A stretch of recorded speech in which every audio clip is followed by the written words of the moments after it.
Hello and welcome, friends. Sorry about the delay. Starting stream late and managed to delay it. Lots of fun. Another month, another sub. Jack, I think there's text to speech if you sub. So you should do that now and we should see if it works.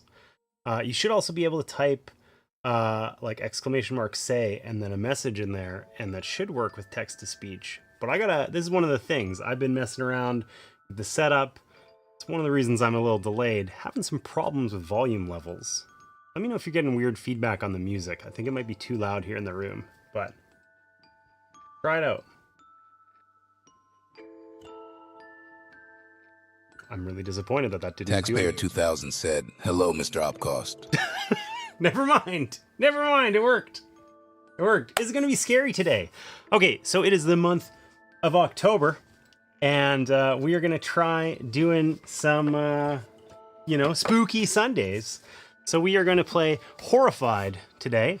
Horrified is, basically all of your kind of campy, spooky, Frankenstein's monster, Dracula, all those sort of kind of pop culture monsters rolled into one.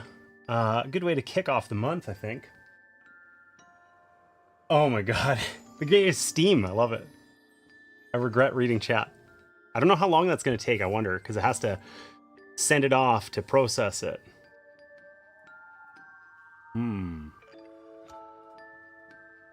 It didn't work, Jack. Taxpayer 2000 said, "Oh my goodness, this is officially the greatest Steam. Good luck, have fun." I love it. I love it. I'll have to get you some pumpkins that you can carve and have in your background. Yeah, maybe. Stream, yeah. I figured that part out. Anyways, okay. Text to speech works. Okay.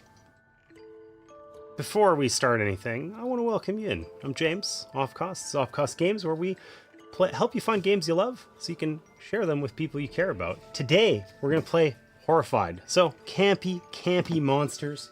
Okay, we're gonna... Oh, that was weird. Anyways, we're gonna explore this little town here and try to survive.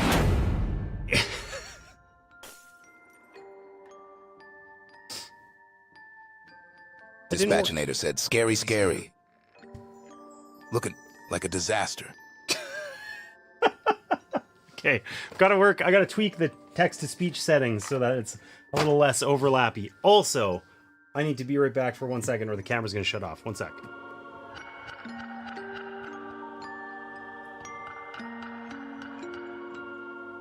All right, that was brief. Okay, so there is some text-to-speech stuff on some of the redeems. I did also add some redeems for bits that I have no idea if they work. They are spooky themed. They're about as spooky as we can get while in the context of board games. So I tried, okay? So we'll have to give those a try eventually here. You should try the skill issue redeem, Martina, just for shits.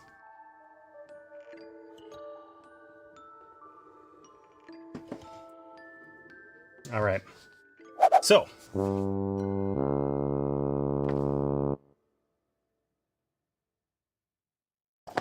Lady Opcost thinks it might be a skill issue. I love that. Okay. Anyways, those are fun. So I gotta set this game up still. We gotta choose a monster to play against here, okay? So basically, we got this game board. Oh, also, I did set up I do have a little, like, fog machine thing here, but it is extremely hard to use effectively. I swear to God, it's cursed. The fog only goes the wrong way, ever. So we're probably not going to use that too much, but we'll see. Okay, so this is our map. There's all kinds of locations on here. They're very tropey. We got a mansion, we got a church, we got the museum. Every kind of space is represented here. Okay, the precinct, the mental institute, the graveyard. All right. We are going to play solo this game. So there's up here, we've got the terror track. Also Terra, my former boss. Very terrifying. This terror track here is going to go up to 7. If we get to 7, we lose. Okay? So we don't want that to happen. All right? Basically, the terror track is going to increase most of the time if we die. Okay? Should we be defeated, the terror track goes up by 1. Because we're playing solo, it starts at 3. These villagers, there's tons of these villagers that we are trying to help out. Okay? We got Fritz, who starts at the Institute.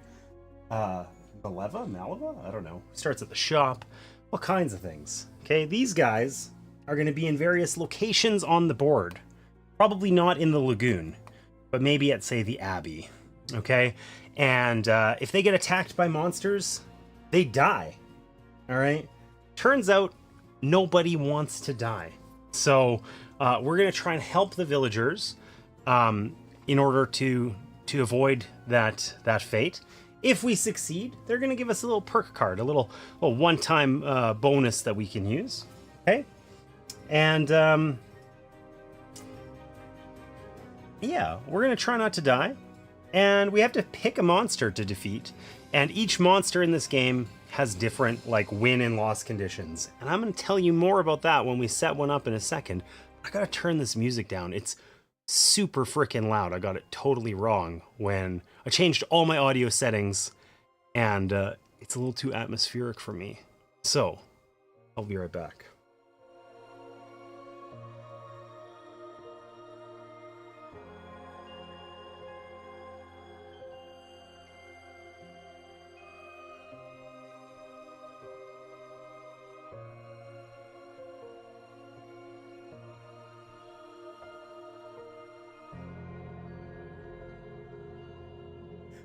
I don't know if you guys heard that because of me switching to the Be Right Back screen, but what is with all the slouching? Oh, you did the lights out? Oh, I got screwed up because I was at the Be Right Back screen, not like this. Try it again. I did set those up right before stream, and I might have screwed it up. I'll refund you. I'll refund you. Let me see. Yeah. Okay, it works. The lights are indeed out. Who needs to be able to see to play board games? Ugh. Jesus Christ, when that comes back on, it is so eye-searingly bright. So that's a thing. Come on now. That's not fair.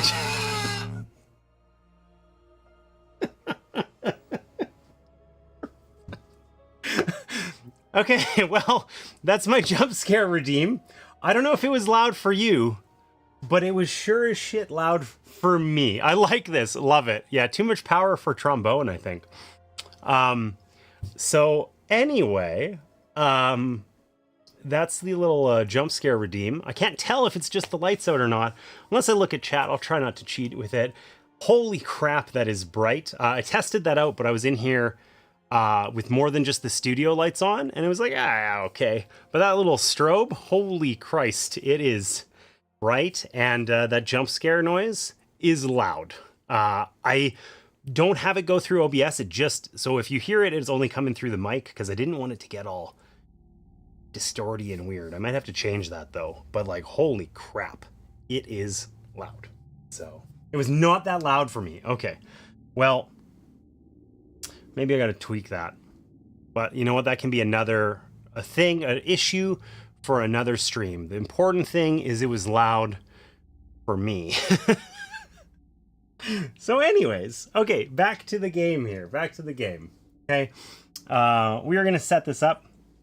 We're going to choose which monster to play, or monsters to play against. Now, I haven't played Horrified in a hot minute. I have no idea if it's more or less difficult as a solo game. So we're going to use the Your First Game suggestion, which is that we would play against the creature from the Black Lagoon. That guy. Okay. And Dracula. Very handsome Dracula. Hello. Okay.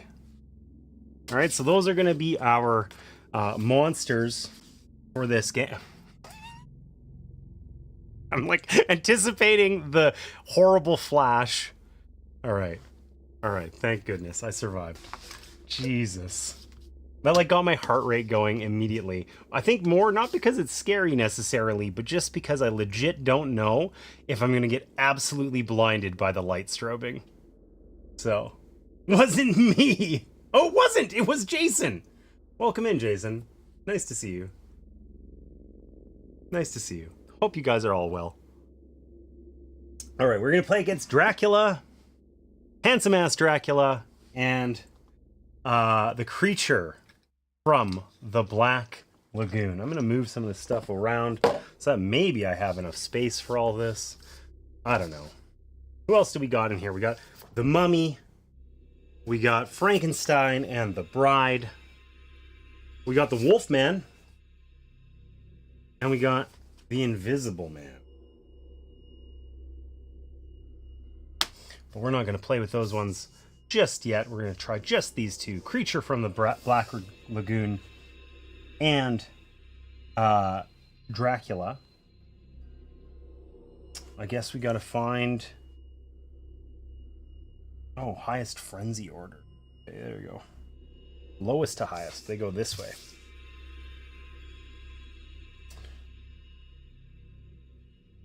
Okay. So, let's do our setup here. Creature from the Black Lagoon. We're going to take the camp overlay and put it on the board in the camp location. So the camp is looking spicy. Okay. We're going to put the creature on the board at the lagoon, unsurprisingly. Let's see here. How to turn them back on? Oh, good, they came back. Honestly, look like for the Black Lagoon in photographs. If my hair is down, I don't believe you. You look like this? The creature from the... No way. I even have a figure of them on my desk with action figure. It's got a weird love for the creatures. Siri did not do well with the voice translation. All right. It's fair. Fair. I find that extremely hard to believe, but I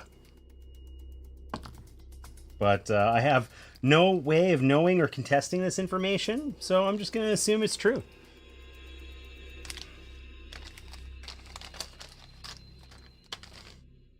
All right. So, the creature is, of course, at the lagoon, hanging out over here. Look at this guy. Look at this guy. Just... I don't know. He's up to something. He's up to something. All right. And we need the boat.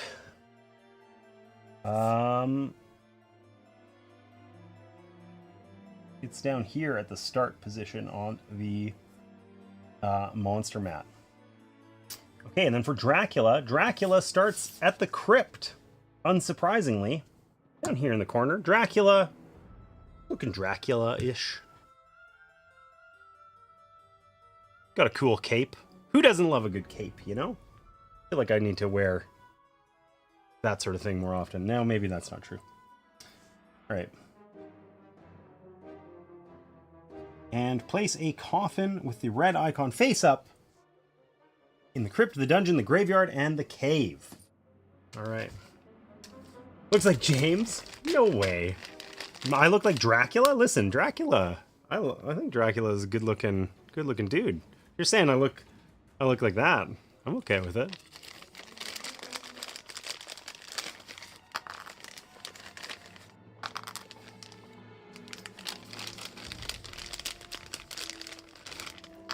All right.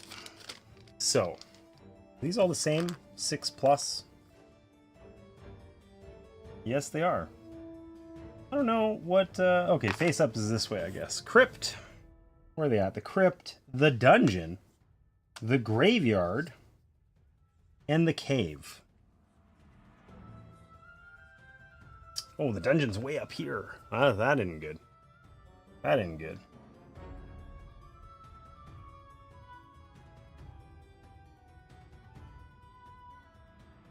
Okay, I think we're done with setup for these guys.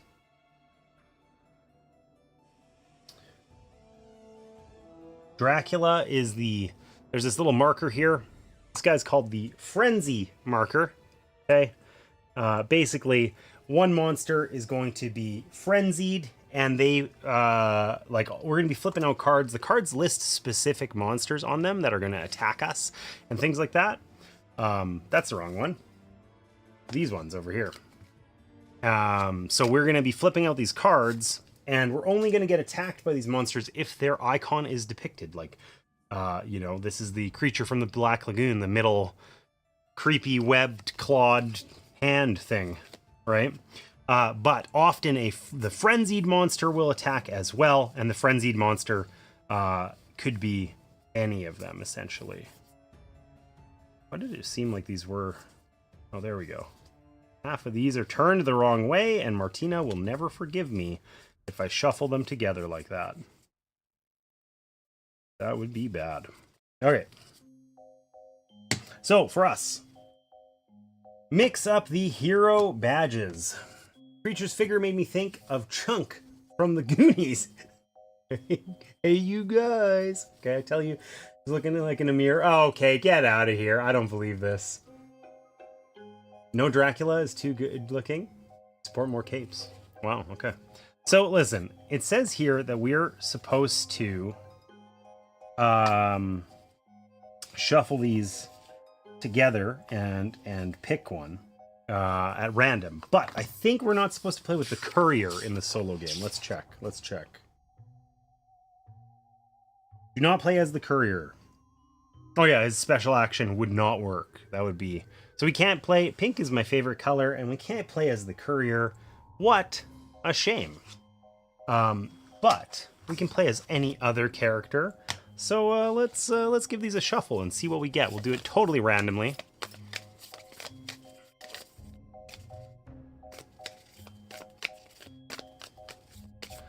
All right. I don't like the creepy carnival music. What are we thinking here? I'm thinking number 3.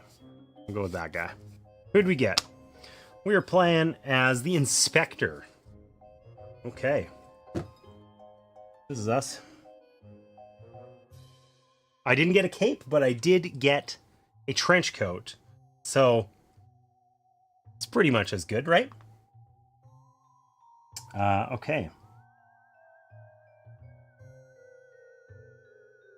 Well, what is our starting location? We start in the precinct, of course, up here in the precinct. Rad. What else have we got to do here? Shuffle all the perk cards. I'm going to get this wrong. These are the monster cards. These are the perk cards. And each player starts with one. There were a couple that I had to take out because we were playing solo, but they have been removed. No problem. What do we get? We start... we can use the perk how thematic, the visit from the detective. So perks are like one-time use cards that we can spend. They don't cost an action. We're going to get 4 actions per turn, by the way. That's what it says here on our detective. We get 4 actions. Our special action is we can put our hero in any non-water space with a monster. So if we want to just, rush to the monsters, we can do that. Every time we save a villager, we're going to get another one of these perk cards. I don't think we have a limit to how many we can have, but as soon as we use them up, they're discarded. So like the one we got, visit from the detective, place the invisible man on any space. That would only be relevant if the invisible man was in the game, which he is not. We can move any monster 3 spaces. So that's pretty cool. Not bad to have. And then there's a bag full of items here. Okay. This big old bag. Bag actually should be a little larger because there's so many frickin' things in here. I'm going to try and mix this around as well as I can. And we're going to put a dozen. There's 60 items in here. We're going to put a dozen of them on the board. They are color-coded, yellow, red, and blue. We're going to need different colored items in order to do different things. And let's see how many we got. 1, 2, 3, 4, 5, 6, 7, 8, 9, 10, 11. We need one more. So we got items like the rifle, which is in the barn. We got items like the shovel in the graveyard, the rapier in the theater. What else have we got? A violin in the camp. You know, all kinds of little items. Now, the color of these really matters, generally, and items are basically our only way to win the game and or survive. Okay, so every time we get attacked and die, we increase the terror level by 1, and we respawn at the hospital, way at the bottom of the board. Okay, if the monster attacks us, we can discard an item in order to not take a hit from the monster. But if we don't have any items to discard, we simply die. One hit, we're done. We're very fragile. We're not superheroes. We don't have 20 life or whatever. We just get our butts kicked. Okay, so we got Wolfsbane in the camp.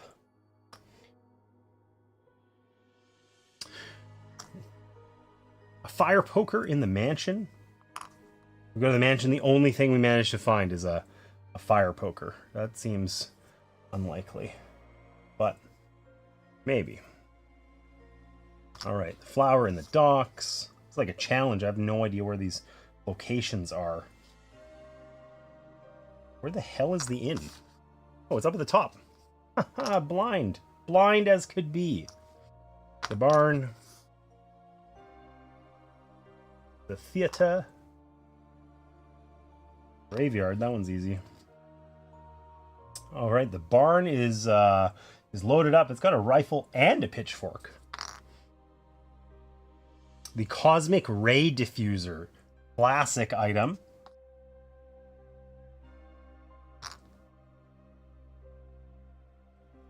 I don't know why we're playing the violin at the camp, but whatever. Okay, we put all of the items in their locations, and that means that we are all set up. So let's survey the board real quick here. Okay, we've got our friend, the creature from the Black Lagoon. He is over here, well, in the lagoon. Okay, Dracula is nearby at the crypt. Okay, and we are hiding just a little further up at the precinct. Okay, we're up here at the precinct. On our turn, we get 4 actions to spend. We're going to be moving around the board, you know, trying to guide villagers to various places so that they don't die a horrible death to the monsters. When we help them, we get a perk. When we don't help them, they die a horrible death. And our goal here is generally all of the monsters have like one kind of objective you need to fulfill. And then you need to like kind of attack them or do something else. It's sort of like meet this one condition and then do this other thing and you defeat that monster. So for the creature from the Black Lagoon, we need to find his hidden lair and then drive him away. For Dracula, we need to smash all 4 coffins. So one's down here in the graveyard, one's over here in the crypt, the others are toward the top of the board. There's one way over here in the cave and one way over here in the dungeon. So they're kind of conveniently in each corner of the map. I feel like that's not nice with a solo player, but whatever. Just the way it's going to be. We have to smash all of those and then overcome Dracula. And loved the close camera shot. Good, good. What it was supposed to be is I was supposed to get some foggy thematic stuff, which really isn't going to work very well. And then we were going to look at our, you know, us hanging out in the precinct, the dark, and, you know, it's just impossible. This was an experiment that doesn't quite work out, unfortunately, I think. Ooh, spooky. Anyway, I'll work on that one. Set up a lot of new stuff for our spooky Sundays here. But the fog machine, like you can see, it's all going that way. It's like aggressively doesn't go onto the board no matter what I do. So anyhow. All right. So we lose if Every time a hero... Oh, god damn it.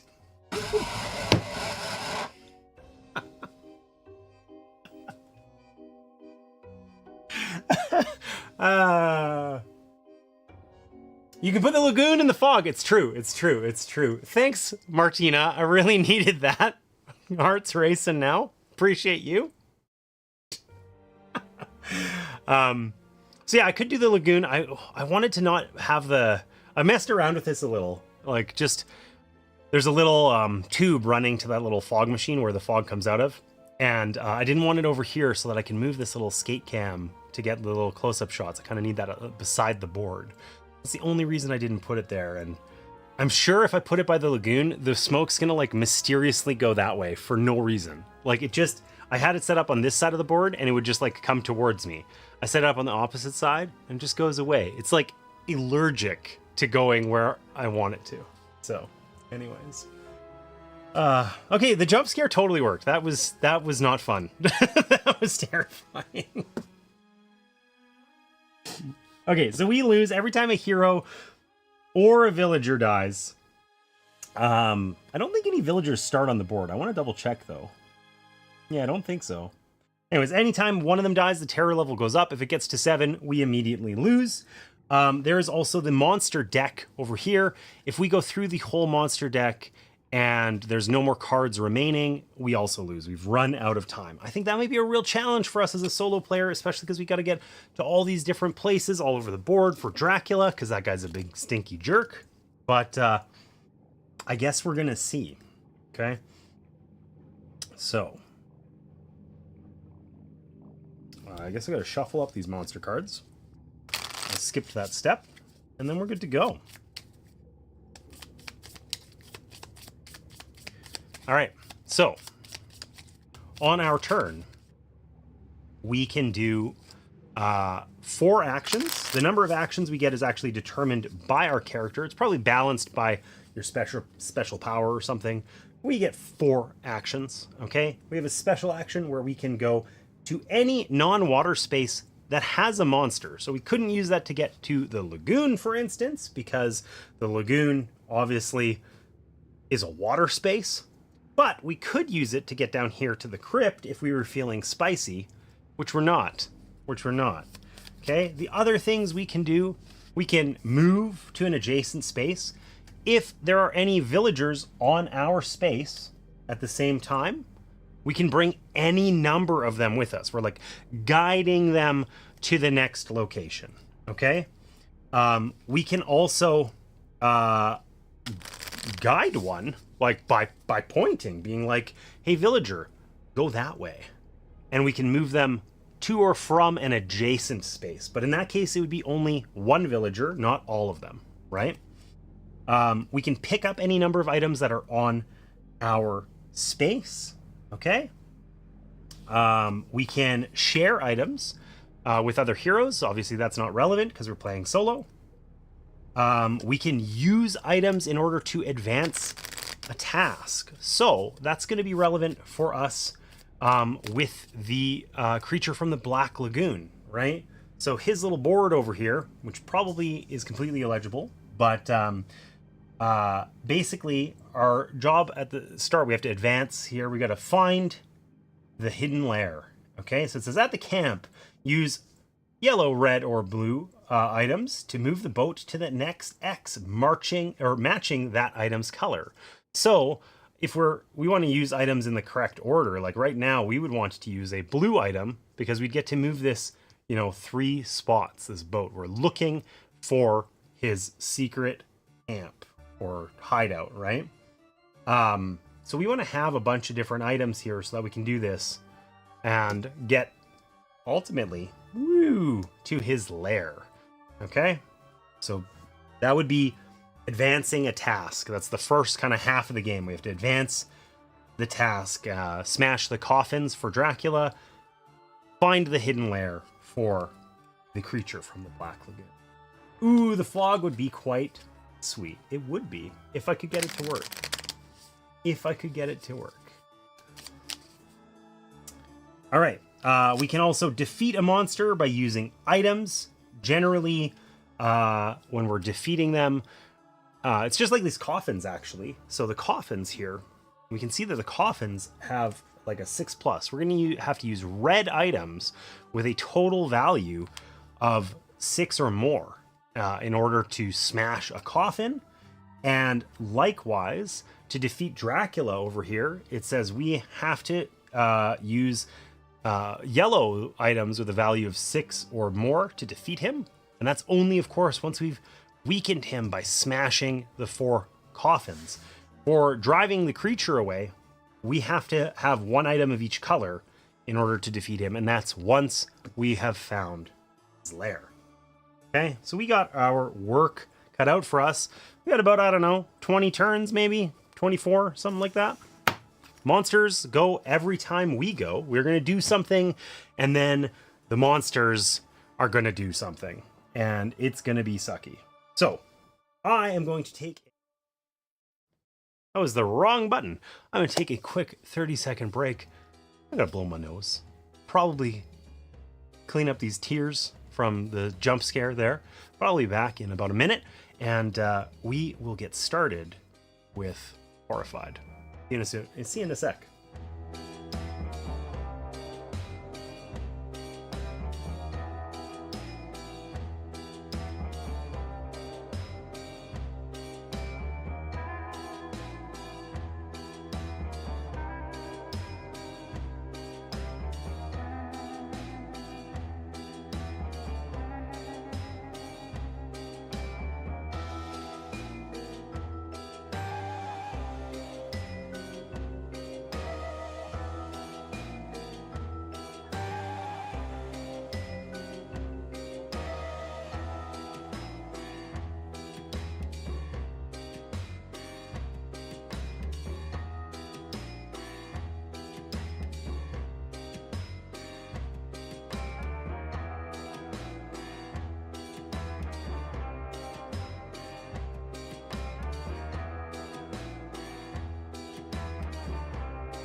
All right, friends, welcome back. Thanks for bearing with me there. While I was on that little break, I tried hard to set up the Misty Lagoon. Did not work. I'm so frustrated. Look at this. Look at this. Oh, tried putting it closer. It just doesn't want to go into the lagoon. Tried setting it on the board. I think if I look at it, it makes it worse. Try not to breathe. Oh. It reached him in his slightly foggy lagoon.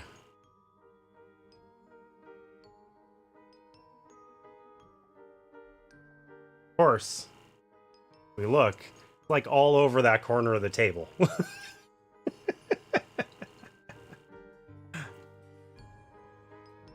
All right.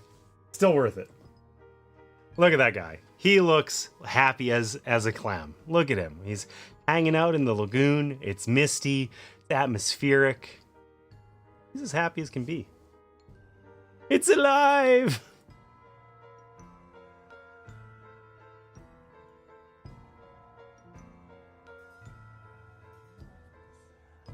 Well, it's funny, if I don't have this little adapter on here, that's supposed to like make it so that the smoke is like low lying like that, right? Like a ton of it goes backwards, right? Like it's shocking actually. The percentage of it that just comes out the front and then kind of falls away backwards. Why is that not working? Apparently I've broken it. Okay, well that makes it easy. Apparently I have broken the fog thing. Anyway, figure that out later. But if you don't have that adapter on, it shoots out quite aggressively, and then it just all is sort of airborne, which obviously doesn't work. Okay, so let's win the game. Let's win the game. So we can pick up any number of items. We really want to do that because the monsters are going to like one-shot us. Okay, we're going to take 4 actions, and the monsters are going to take some actions based on the cards in the deck here. We're just going to have to see what happens. Okay, so cannonball. Yeah, it's true. It's true. Be fun. I don't know if I would be diving into that particular lagoon. Not if there had been rumors of that guy, you know, hanging out, and I had to like get past Dracula just to get there. I don't know. I don't think I'd do it, but maybe. Okay, so what are we going to do? We have 4 actions. We are at the precinct, which is sort of a useless place to be. We need items that are red in order to break up these coffins that are at the graveyard, the crypt, and so on. And we want to probably get a blue item in order to move the creature from the Black Lagoon. Okay? So, why don't we try and move and pick up some of these things that are up here? The barn is loaded with strong items, right? So, why don't we head that way? We can move. That's 1. We can only move through lit spaces. We can't go down the river, for instance. We can move 2 to the theater. And then I think we should just go 3 to the barn and pick up these items. So we can pick up any number of items. That was our 4th action. 1, 2, 3. Pick up the items in the barn. Okay. Now, sadly, it is the monster phase. Okay. So we're going to flip out a monster card here. Looks like this. Obviously, this is a Frankenstein and the Bride card, but that does not matter. Okay. So it shows a 2 on it, which means we're going to place 2 items from the bag onto the board. What do we got? We got a tablet over in the museum. Down here. And another fire poker at the mansion. The mansion's so big it has 2 fire pokers. Wild. Okay. And then the event is going to happen on the card. In this case, move the bride 2 spaces toward Frankenstein. That doesn't happen because those aren't in the game.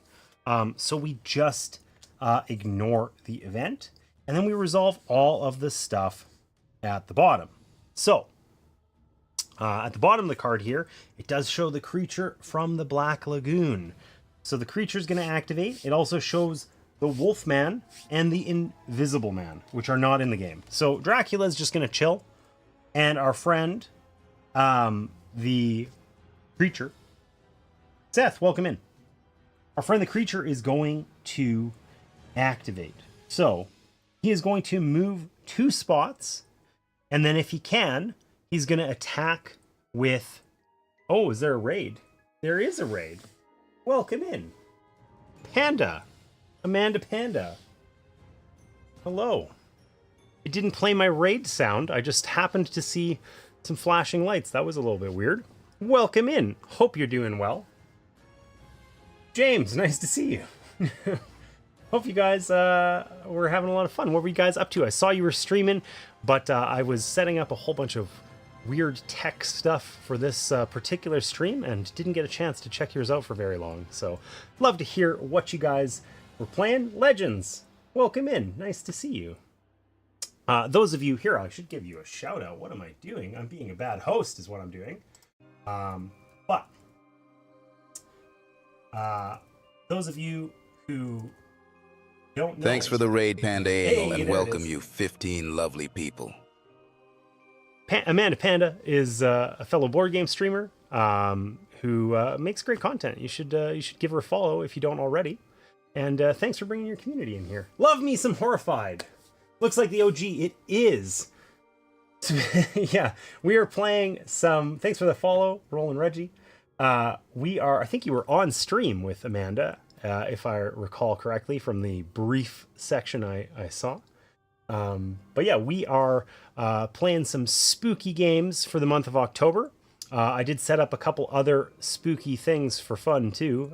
There's a couple new redeems. I'm sure somebody will be kind enough to hit me with the old jump scare at some point later. It's not fun. It's the best I can do while playing board games. You'll see. But welcome in. You have the American Monsters version. I think I also have the American Monsters version, but I looked for it and couldn't find it. And I haven't played Horrified in a little while. It sat here for a while, and we were just kind of getting started.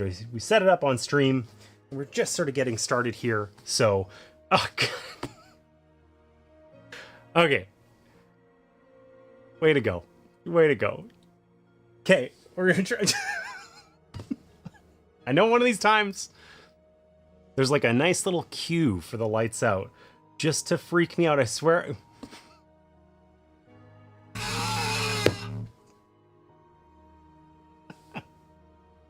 Okay. Oh, well, awesome. Thanks, Jason. Appreciate you. I knew one of those was going to be bad. I promise you that scream is horrifically loud in real life. Oh my God. Well, this is fun. Yeah, thanks. Yeah, it's really fun for me. It's really fun. Okay. So, I'm so glad I set that up. We are playing the OG version. We're playing the intro scenario here. So, I'm playing as a solo character. I have never played this game solo before. So, we are the inspector here. Okay, and we'd actually just taken our first turn. We went to the barn and raided it for all kinds of items. We've managed to find ourselves a rifle and a pitchfork. We're going to put those to good use, trying to destroy Dracula's coffins, which are conveniently basically in each corner of the board. Sucky. Okay? And our friend, the creature from the Black Lagoon, just decided to chase us down a little bit, but kind of ineffectively. So he went for a little stroll and is now hiding over here in the center of the map, thinking about chasing us down. But so far, we're doing okay. And that's about when you guys raided in. So let's continue here. The monsters moved. There's nobody to attack, and that means it is our turn. Did I get the items on the board? Yes, I did. Yes, I did. Go Team Creature from the Black Lagoon. Thanks for nothing, Legends. Team James. I like you. Team James is the best team. It's true. It's true.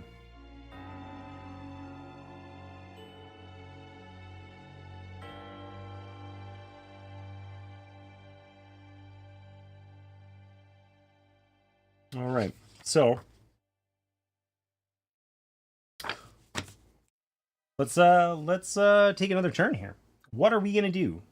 We have this rifle that is worth 6 damage, which is conveniently what we need in order to destroy a coffin. So apparently we're gonna go shoot it, and I think that's exactly what we should do. We could pick up this sword on our way by, but I don't think we're gonna. So I think we're gonna move 1, 2, 3 spots up here to the dungeon, and then we're going to activate an item or advance a thing, whatever the heck it is, So we're going to use our rifle in order to bust open this coffin. We have destroyed one of the 4 coffins of our good friend Dracula. So we're kind of weakening him a bit, you know? Just a teeny. A teeny. All right. What about the red enemy? Does he trigger? Not last round. So each time, so we get our actions. We get 4 actions. Okay, just because of the character we're playing as, the inspector always gets 4. Okay, she has a special action also where we can move to any spot with a monster as long as it's not water. Okay, which doesn't help us with the creature from the Black Lagoon particularly well. But anyways, each turn we're going to take our 4 actions and then we're going to flip out a creature card. So in this case, it's going to be this one, for instance. So, or a monster card rather. So what we're going to do is we're going to put out 3 items onto the board. We're going to resolve this event. A lot of the events are themed based on certain monsters, like this one, for instance, and you would only resolve them if that monster is in the game. And then we're going to activate certain monsters based on what it shows at the bottom of the board here. So not all of the monsters are going to activate each time, but in this case, we're going to put out 3 items. Do that first. Nice zoom camera. Well, thank you. There is one hero that has 5 actions, right? I'm not sure. Where did I put all the hero tiles? I conveniently threw them far, far away, so I can't actually check. Okay, what do we find here? We got a pistol at the precinct. We could have started with that. That would have been really nice. We got the scroll of Thoth at the museum. I feel like absolutely blind when I'm trying to find these locations. And then we've got the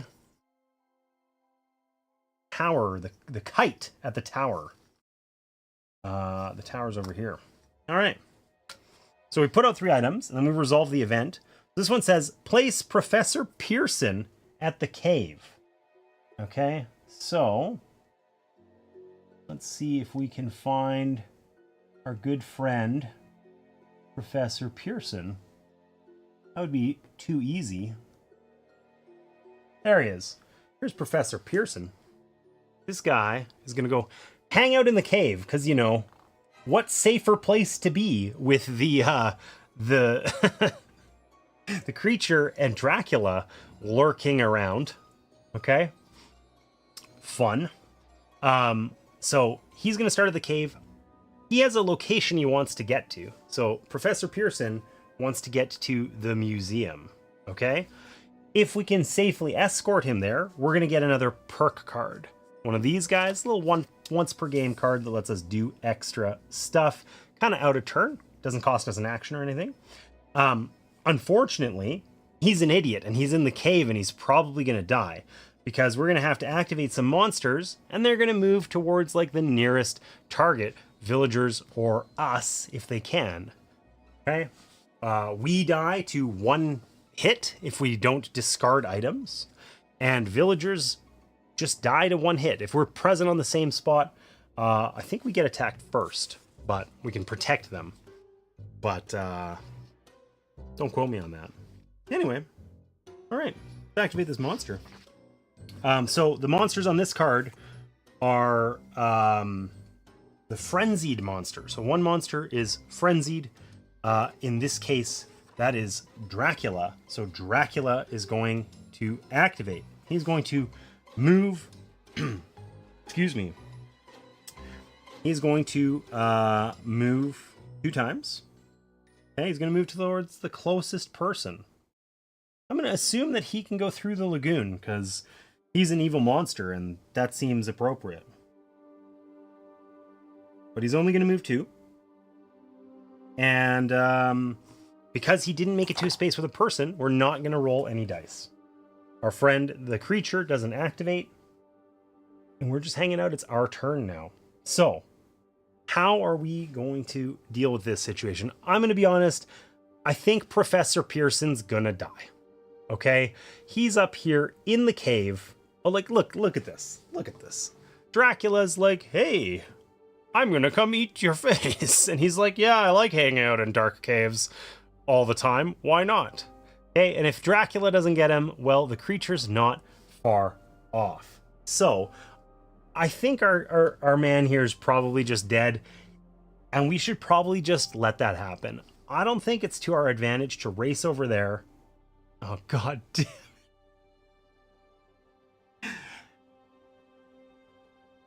Oh man, I'm so glad. Listen, I am so glad I set those up so that the lights out, like, turns the lights off, and the jump scare, it doesn't do the jump scare immediately. It also does the lights out first, right?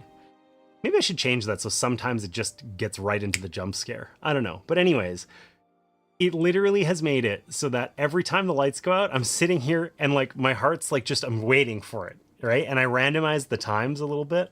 So I like legit don't know if I'm just sitting here in the dark or if I'm waiting to get yelled at by a creepy, scary monster.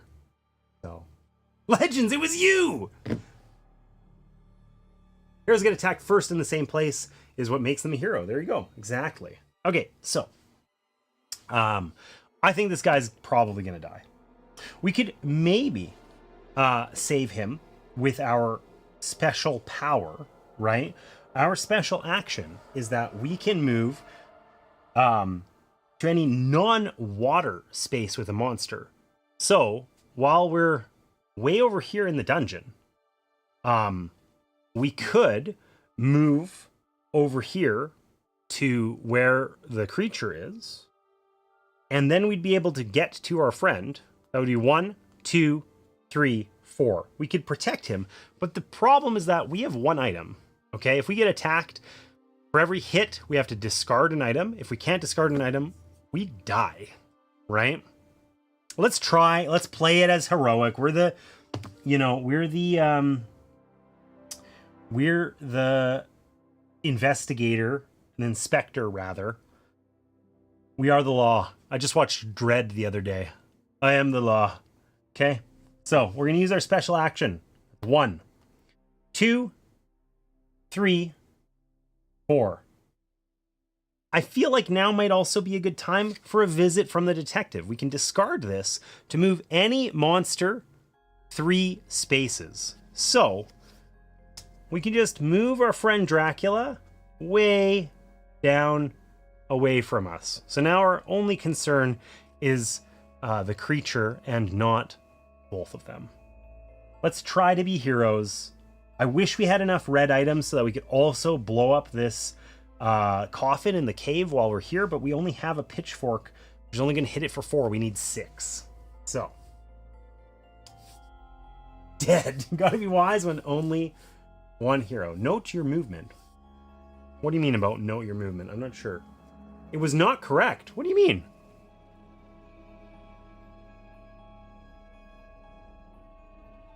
I technically moved 2? For Dracula? Or for me?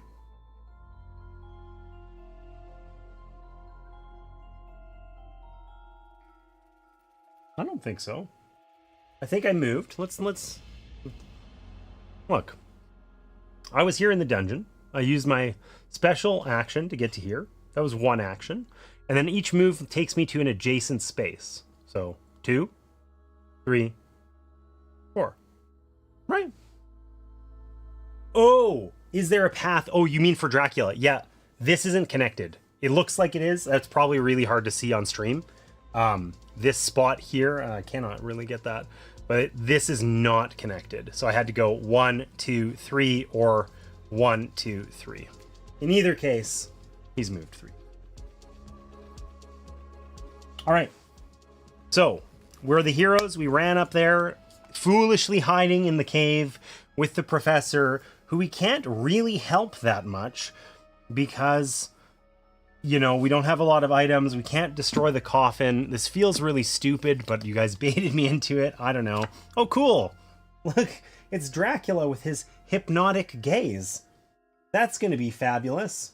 Move the hero or villager closest to Dracula 3 spaces toward him. Rad. Okay. 1, 2, 3. We're now at the mansion. This is I mean, we need to pick up those items anyway. That's good. This is actually, he's helping us out. There's the mother load of items over here at the mansion. So overall, this is a win. Okay. I guess I got to put out 2 items too. I forgot. I got too distracted by my man's hypnotic gaze there. Lots of stuff to gather. It's true. Okay. So what do we got? We got a searchlight over at the precinct. And we got a bear trap at the shop down here. We have a disproportionate amount of red items, it feels like. Maybe not. Maybe it's not as much as I thought at first. Okay. And then our creature is going to activate. Now, unfortunately for him, he's only going to move 1. So that is really good news for us. Because he's not going to roll dice. He's not going to attack us. And Dracula does not activate. So it is back to our turn. We have 4 actions. I think the only thing I know for sure is we are absolutely picking up these items. Okay. And then I think we should make our way back to that cave. We tried it last time. It didn't work. We kind of failed. We kind of flubbed it. But we've used 1 action, 2, 3. Now we could use the camp here to move the boat. We're going to have to throw away a ton of items at this. If this guy activates, he's still going to come attack us first. We really want to use a blue item, but we don't have one. So maybe let's pick up the items at the camp. And then let's pick them up and then we can use them on our next turn. So 4 actions. 1 to pick up items here, 2, 3 to move to the camp, 4 to pick up the items at the camp. And see, you are fine. Exactly. Staring lovingly into Dracula's eyes. What could go wrong? What could go wrong? Okay, so let's see what we got. We put out 0 items. We do not do this event. But our friend Dracula activates. So far, I feel like we're getting cornered, like very literally in the corner of the map at this cave. Because our friend Dracula is going to slide on over to the mansion. But he's only going to move 1. Creature doesn't activate. And we have yet to have to roll dice, which is great news. So, let's deal with this stuff. I think we're gonna hope. We want to do the camp, right? We have tons of yellow items. Whoops! I thought I'd switch back. If we use when we use our items to move the boat here, right? We move it along this path. Maybe I'll just put that on the card cam because it's so reflective there. We move it along this path. We're starting down here, right? This is our little boat. Okay, we move it along the path to the next matching item of that color. So if we use a yellow one and then another yellow one, we can actually move this thing super far. So I feel like we should do that. I don't think there's any limit to how many items we can, like, to using advancing stuff more than once or whatever. I think this is like really rules light. It's been a long time. Yeah, I don't think so. Let's do it. So, we'll move the boat to the next matching X of that color. Will you do that twice? With the violin and the mirrored box. We'll discard those. We'll move it to the yellow one. And then we'll move it to the next yellow one. That was 2 of our actions. If we're feeling really spicy, we could do another one while we're here. But I think I want to keep a couple items just in case I get smashed in the face. Why no event? Because the events, a lot of the events, so the gray events are generally like villagers and stuff, okay? And the other ones are color-coded and they also show the little icon here. And it's only if you have that monster in the game do you do the event. Otherwise, you ignore it. So this one we really didn't do a lot. It's a 0, an event that doesn't match, right? So the only thing that happened was Dracula moved 1 for that previous turn. So anyways, we've activated twice at the camp. We have 2 actions left. I think we want to keep this item, but we can go 3. And we could try and leave, but I don't think that's actually to our advantage. I think it's better for us to use a couple items and smash this other coffin. It needed to be 6 or higher. We got it. We got it. Oh, God.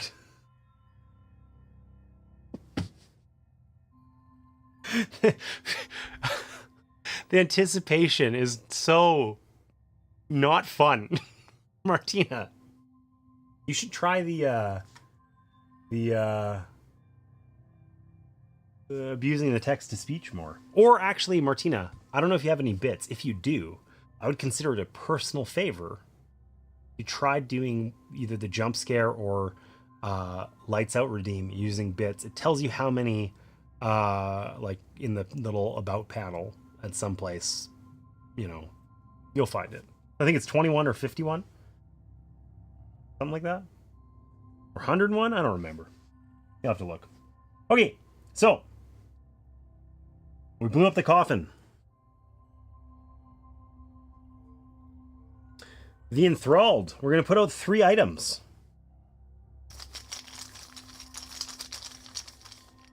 There are items all over the board. It is absurd the number that we have.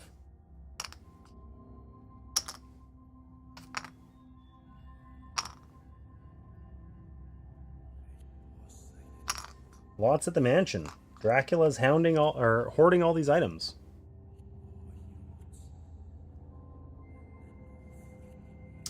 And then the event is to place Lucy at the theater. There's Lucy. She looks like she belongs at the theater. Oh, apparently I have it on the front cam this whole time. Forgot that it doesn't change back. That's an improvement I need to make. All right. So Lucy wants to go to the mansion, which is, of course, where all the monsters are. So that sucks. Don't love that for us. And then Dracula and the frenzied monster are going to activate on this one.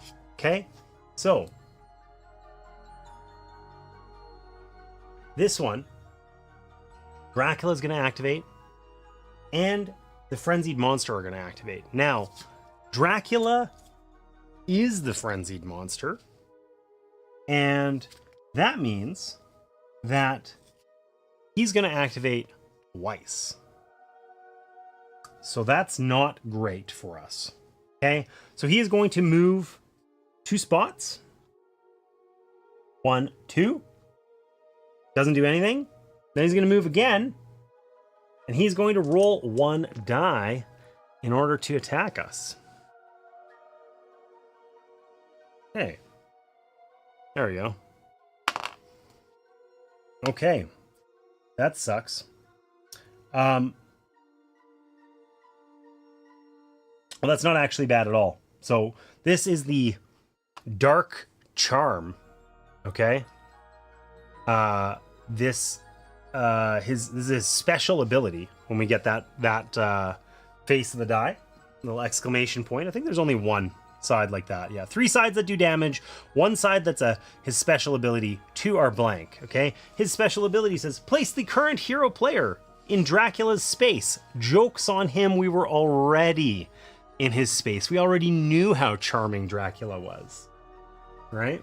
And you don't see it for bits, Martina, because it doesn't actually show up in the menu. You can't put redeems for bits. Maybe you can now with the power-ups, but historically you weren't able to. So you just have to cheer the correct amount, which is like 21 bits should be lights out, I think. It says it in the text somewhere. Like in the little panel. You won't see it on mobile, of course, because that would be too easy. But anyway, I don't know if it'll work.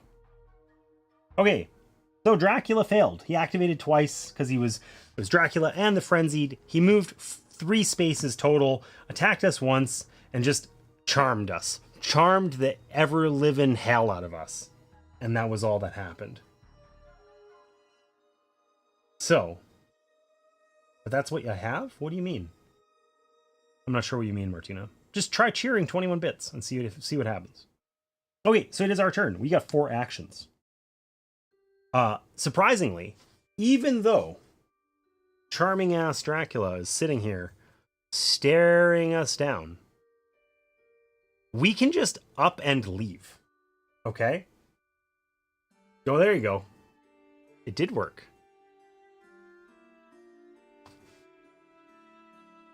It did work. And I knew Lady it was Opcost lost their mind and just cheered 21 bits.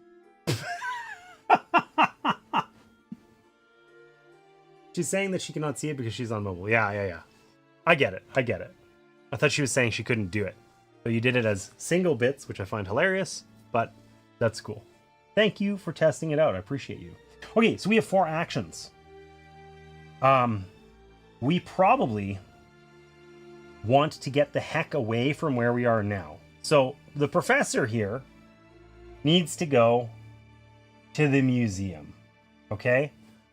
The museum is way down here. Our friend Lucy needs to go to the mansion, which is right here. So maybe there's an opportunity for us to pick up Lucy. We can just run past all the enemies, pick up Lucy, and continue on. We can loop around this way to the museum and the mansion. Grab some items on our way, feel good about life, all those sorts of things. So we're going to spend our 4 actions running away, because that's what heroes do. 1, 2, 3, 4. Strategic retreat. Successful.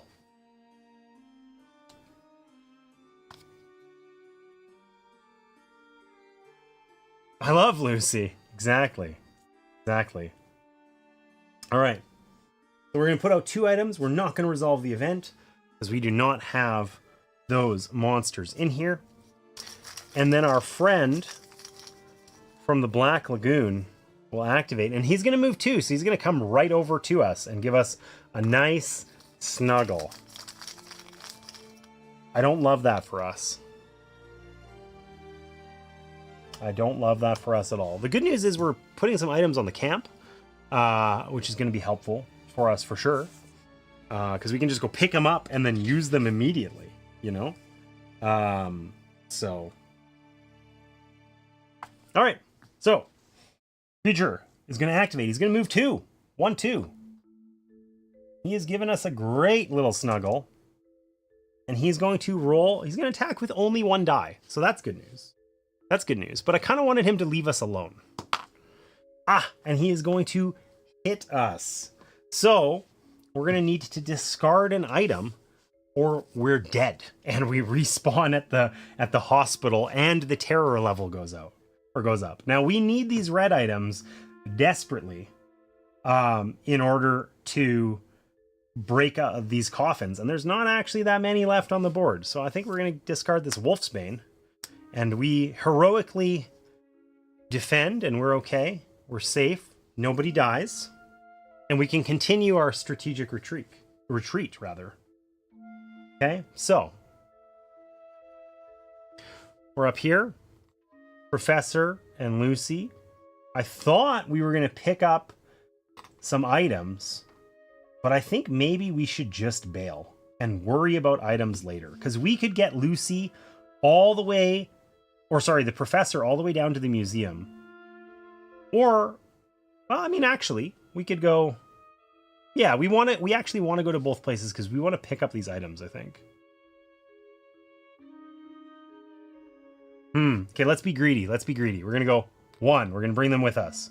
2, we're going to bring them with us. 3, we're going to pick up this bear trap, because then we have enough to break the coffin that's in the crypt. And 4, we're going to just stand here in this square, looking around, hoping that nobody comes and attacks us. Because we need to get to these 2 spots, and we can just send them there, or we can go with them and pick up the items. Up to us for next turn.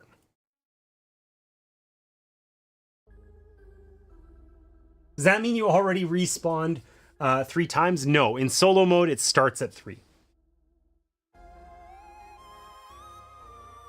All right, do the museum first. I think that's a good idea. All right. 2 items. We don't activate the event. That's one thing that I kind of like don't love about this game is the fact that a lot of the monster turns are anticlimactic. A little bit interesting in solo mode because with more players, the monsters are going to move more frequently. Like there's going to more frequently be someone close to them. But I suppose also, you know, we're playing on like super noob mode with like the easiest monsters in the game. And if we just played with a 3rd monster or a 4th monster, they're going to activate a lot more often. So we can just scale into that and solve that problem just like that. All right. So this would be the Wolfman, who's not in the game, but unfortunately the activation on this card is really brutal. I didn't notice that. Look at this. We get our creature, Dracula, and the Frenzied. So our buddies are going to activate 3 times total. The creature is going to activate once, and he's going to move down towards us, just lumbering along towards us. Dracula is going to activate, and then he's going to activate again. So the only good news is that these guys only move 1 time. The bad news is that they're trying really hard to corner us. Really hard. All right. 3 monsters ramps up a lot. 4 is extremely hard. I would bet 4 would be super hard. Because they would just, the number of turns you would have where no monsters activate or whatever would be very low. Okay, so the question here, we can, as an action, we can guide villagers to adjacent spaces. So we don't actually have to travel to these spaces. We could just send our friend, Professor Pearson, to the museum, and for safely escorting him, we would gain a perk card. Or we could go with him and pick up the items. I'm not sure which is better. Getting a couple of items would be really nice. We need 1 of every color in order to activate the creature, to get rid of the creature, right? Let's just go get it. Let's go. Let's bring. We'll leave Lucy behind just because we can. We're gonna go 1. So we returned him to his spot. We're gonna gain a perk card. What do we get? We got Rush.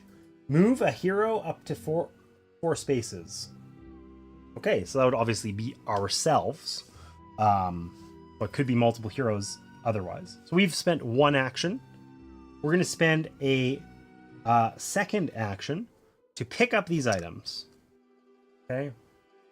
They do 2 dice worth if they hit you. Yeah, that if we had been closer to the monsters and got this card, it would have been deadly. Right? Then we're going to go 3. And how worried are we about Dracula? We're going to, you know what? We're going to choose to believe that Dracula is actually like not that threatening. And we're going to go stare him down. So we're going to move 4 and take Lucy to the mansion. That means we get an additional perk card. Okay, this time we got Hurry. Move each hero up to 2 spaces. Well, that would be more useful in a multiplayer game as well. We have lots of opportunity to move if we need to. In fact, we could even use that now to get down here to the crypt if we wanted. Or maybe we'll save it for next turn. I believe, look at this. Dracula might be here. He might be staring at us as though he's going to do something bad and evil and all those things. I don't think he is. We're going to hang out in the mansion and it's going to be fine. I can feel it. I can feel it. I've never seen Dracula. There you go. I hear he's charming. Oh my god, there's another villager. Why do these villagers like want to be out in the streets at night? Look, 3 items. Maria is at the barn. Maria looks like she's like 10 years old. The hell is she doing at the barn in like 2 in the morning? Come on, Maria. That's Maria. She's at the barn. That means that if the creature activates, he's going to run towards Maria. That's sucky. Okay, we got to do our 3 items. Let's not forget. It's easy to get distracted by the other things. Oh, hey, she's got a pitchfork. There's another crucifix at the church. And the lab is getting a little stockpile of crazy items. Okay, so the frenzied monster is going to activate. Oh, shit. Remember that time that I said that we, like, I don't believe that Dracula is a threat, it's going to be fine? Yeah, okay. So he moves 1. Thankfully for us, I strategically left him exactly 1 space away from us. So he's going to move 1, and then he gets to roll 3 dice. Love that for us. Love that for us.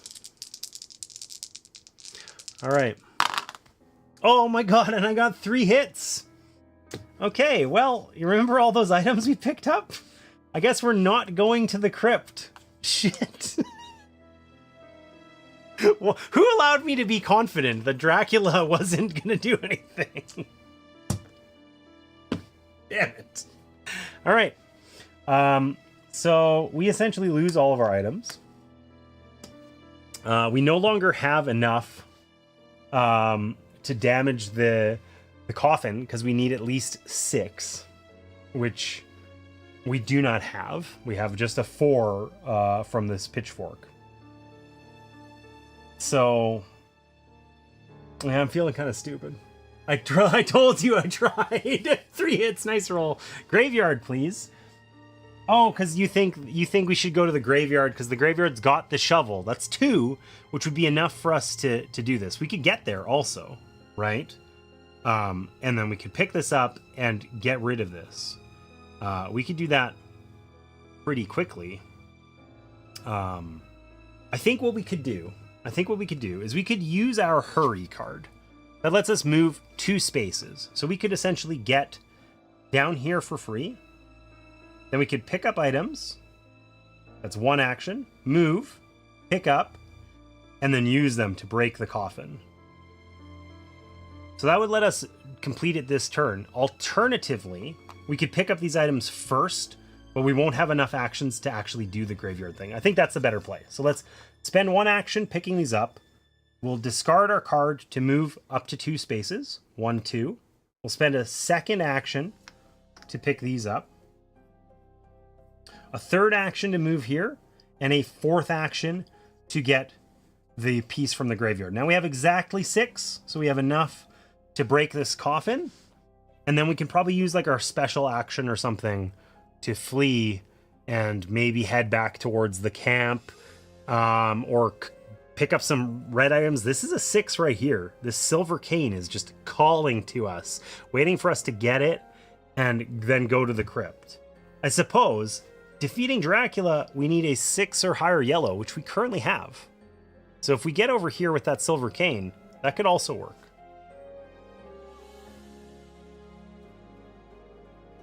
The gaming gods love those kind of assured statements. They do. Maria as well. She wants you to go to the camp, so grab her for that. Oh, that's true. That's true. We could pick up Maria on the way and guide her to the camp so she doesn't get eaten by the monster. But I guess first we got to see how bad is it for us. Oh, Wilbur and Chick are at the shop. Well, the shop is right beside the monster. They're gonna die. They're gonna die. Okay, 3 items. Let's do that first. I keep forgetting the items because I get distracted by the event. The docks. And the barn. Okay, the barn's got lots of items for us too, the red items. So that would be pretty good. Wilbur and Chick are at the shop.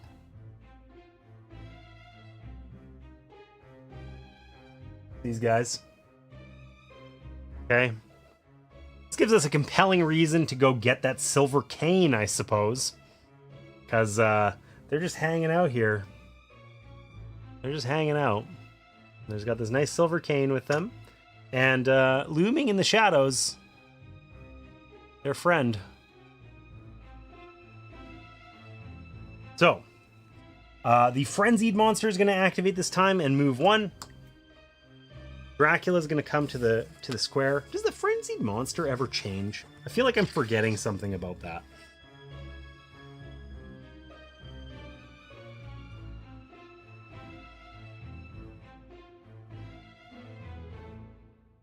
Oh no, some events direct you to place the frenzy marker on the next monster.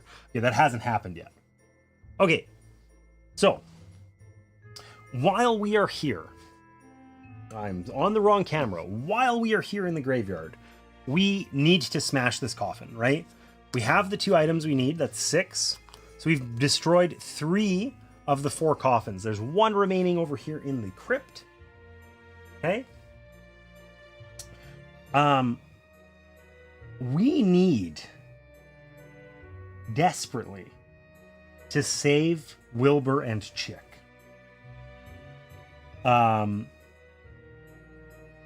We also probably want to get up there. They need to go to the dungeon, which is up in this corner.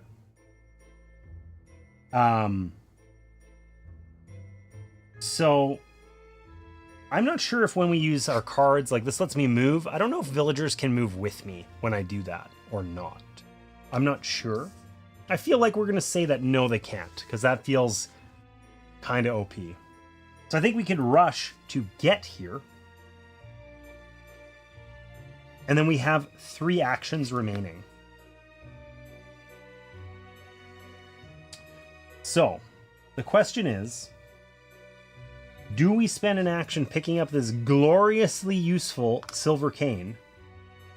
Or do we just forget it and run past it? The location for Wilbur is the northeast corner, not so good. Well, we do need to get there to get Maria, and then we can head to the camp. It does suck that the crypt is on the opposite side, but, you know. So we have 3 actions remaining. I think we just run for it. We leave the silver cane, and we go 1, 2, and then the question is, do we bring Wilbur with us to the barn and then just work our way back to the dungeon? Or do we direct him to the tower? Or do we just go to the tower and then we can direct him to the dungeon after? I think that's what we do. We can pick up all those blue items. 1, yeah, so 2, 3, 4. I'm sure Maria will be fine. What could go wrong? We're an equal distance apart. We're going to get attacked instead. It'll be fine. What could go wrong? The evil is both right next to the cane for you when you pick it up. It's true. Just run! Okay. Ah, this is actually really useful for us. So we put out no items. Retreat. The creature is going to go to the waterfront. So he's going to run away down here, which immediately reduces our threat, which is very nice. And then the frenzy character is going to activate and move only 1. So he's going to move towards the shop. And this is looking like we can make this work. So we can spend an action to direct Wilbur and Chick to the dungeon. And that means we gain a perk. Overstock. Each player draws and places 1 item from the item bag.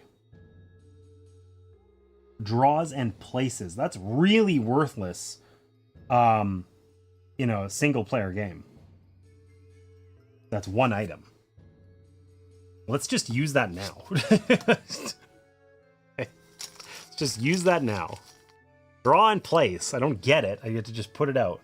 A shovel at the graveyard. Okay, so that was a absolutely preposterously low value. We're never going back to the graveyard. Whatever. But we'll spend a second action to pick up all these items. 3 blue items. That's awesome. Third action to move to the theater. And a 4th action to move to the barn. We want those red items. We want them bad. All right, the hunt is on. Okay, Wolfman not in here, so we're not going to worry about that. But we are going to place 2 items, hopefully better than shovels at the graveyard. And unfortunately, this is one of those everybody activates. Okay, more at the camp and the tower where we just got items. A shame, but that's okay. The creature is going to activate. He's going to move 1. Dracula is going to activate and move 1. And then the frenzied creature, Dracula, is going to activate and move 1. So he is waiting for us, which is not great. I don't love that.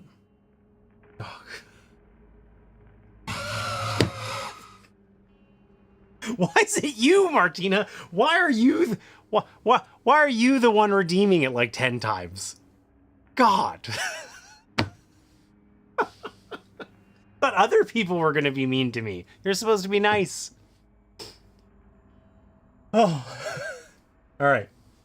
You were so into the game. Yes, I was into the game until you tried to attack me with jump scares. Successfully. Okay. So, for actions, we're going to pick these items up. We know that. 1. I think we ignore this one. We go 2. Where's she going? The camp. 3. 4. We're just going to run to the camp. We're going to go do those things. And then we're going to use our items to go down to the crypt after. Easy. Problem solved. What could go wrong? We're going to put 2 items out on the board. The Invisible Man is not in the game, so we're fine. So what do we got? We got some wine at the church and some garlic at the inn. Where is the inn? Oh, there it is. Okay. Our friend, the monster is going to activate. He's going to definitely come through the river. He likes the water, for sure. But he's not going to get... He only moves 1, so we're fine. So, we're going to move to the camp. That's 1 action. We get a perk. What do we get? What do we get? What do we get? A taxi ride. Place a hero in any non-water space. That is extremely useful. We can use that to get down to the crypt. So that was 1 action. Let's spend 3 actions moving this thing along. So,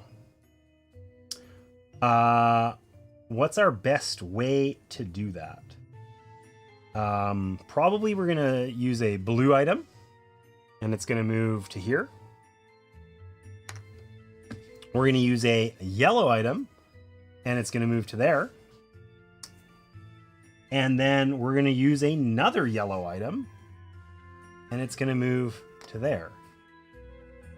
Look, if we just play like 2 blue items next turn, we will have this thing to the lair, which is what we need to do in order to defeat the first phase of the creature. And I mean, there's a bunch of items sitting there on it that I didn't pick up because I just wanted to advance that stupid boat. So I skipped a yellow. Time to drink. Time to drink. Thank you. Thank you for taking care of me. Okay. What did I discard? A blue and 2 yellow. I don't remember where we were. I feel like we were on the blue. And I played a blue. And then a yellow. Or no, I played a blue. And then oh, I did skip a yellow, maybe.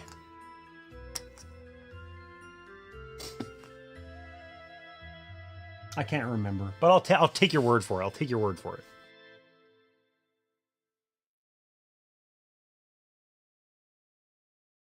The thing I don't remember is what starting space we were on, right? Like, there's the yellow, and the blue, right? Get a blue and 2 yellow. I don't know, whatever. Who cares? We're good. We're there.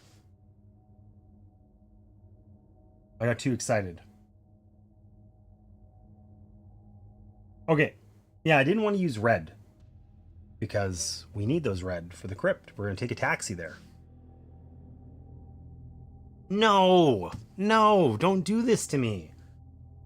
There's more people. 3 items. Move the frenzy marker to the next monster. Move each villager one space toward their safe location. Oh, okay, nothing bad actually happens. That's fine. Their frenzied monster is now the creature. We don't really care. We get 3 items. And then the creature is going to activate, but he's going to move 3. So he's going to come attack us. He's pissed off. I'm going to put that one back. There's 3. Okay, the lab. The abbey. Both a church and an abbey. That's intense. Where the hell is the abbey? Well, there it is. And the inn with the garlic. Okay, so the creature is now frenzied, and he's going to move 3 and attack 2. So he's going to move 1, 2, and attack us with 2 dice. Surely I don't roll 2 hits again, right? Oh, a hit. And his special thing. So we have to discard an item. Let's get rid of a blue one. No, let's get rid of this yellow one. Okay. And then his special thing is rock the boat. Move the boat 1 spot backward. That's not so bad, actually. It's not so bad. Okay. It is now our turn. So, the good news is we have these 3 blue things. So we could move it blue, blue, blue for 3. And we have the boat at the lair. So now we need to drive him away by being in his space and using 1 of each color. Now, sadly, we are in his space, but we can't actually make that happen because we only have 2 red items. So I think what we're going to do is we're going to pick up these items for our 4th action. And then we're going to just make sure that we keep these for next time. Hope we don't get hit like 3 times or something stupid like that. That would be really sucky. It'd be really embarrassing and bad. All right. What do we got? 2 items. Ah, the creature activates and rolls 3 dice. Shit. It's exactly wrong. Where's Dracula when you need him? Okay, so 2 items. We put out some more research over at the tower. We put a spear gun down here at the Institute, the first thing at the Institute. And then our friend up here, this guy is going to attack us with 3 dice. Oh, okay, so we get hit 1, 2 times. So we can discard 2 items, and then we have what we need to defeat him still. Okay, so we've done phase 1, and that means that we can do phase 2. In the creature's space, use 1 blue, 1 yellow, 1 red to defeat him. So we can do that. The creature is defeated. I'm going to assume that that means that Dracula is the frenzied monster now. We've beat 1 of the monsters. Okay, that was a 1 action. Now, what I thought we were going to do is we were going to take a taxi ride down to the crypt here. But unfortunately, we no longer have any items because I suck. So I think we will take a taxi ride. Place a hero in any non-water space. We're going to take a taxi ride down here to the shop. Taxi to the cane. Good thinking. Great minds. Great minds, Seth. So we've used 1 action. 2 actions to get that cane. That's exactly what we need to defeat him. And conveniently, extremely conveniently, once we've defeated all 4 of his coffins, we need to be on his spot and use 6 or more yellow items. And conveniently, there are 2 stakes for 3 each. That 6 right outside at the Abbey. So we've spent 2 actions, and we're going to go 3, 4. The next turn, we should be able to get those stakes, break down the coffin, and then hopefully defeat our friend Dracula here. Let's see what happens. Okay, 3 items. There's an insane survivor. We place Renfield at the docks. Oh, Dracula's going to come attack us. We might just die. Okay, 3 items. What do we got? We got stuff at the Institute. The laboratory. The laboratory has 4 items on it. 5 items. Okay, and Renfield here is going to be... He is going to hang out down at the docks. I guess that's actually going to save us because he's the closest to Dracula, right? Dracula is 1, 2, 3 spots from us and 1, 2 from Renfield. Because unfortunately for us, Dracula is going to activate and then the frenzied monster is going to activate. So I just assumed that Dracula became the frenzied monster when the other one was eliminated. So he's going to activate twice. And even if he didn't, he's going to go 1, 2, and then attack this guy. This guy's dead. That increases our terror level by 1. No counterplay right there. And then he's going to activate again, and he's going to just come back towards us. Vampires are known to die by stake only. It's true. It's true. Do we have to...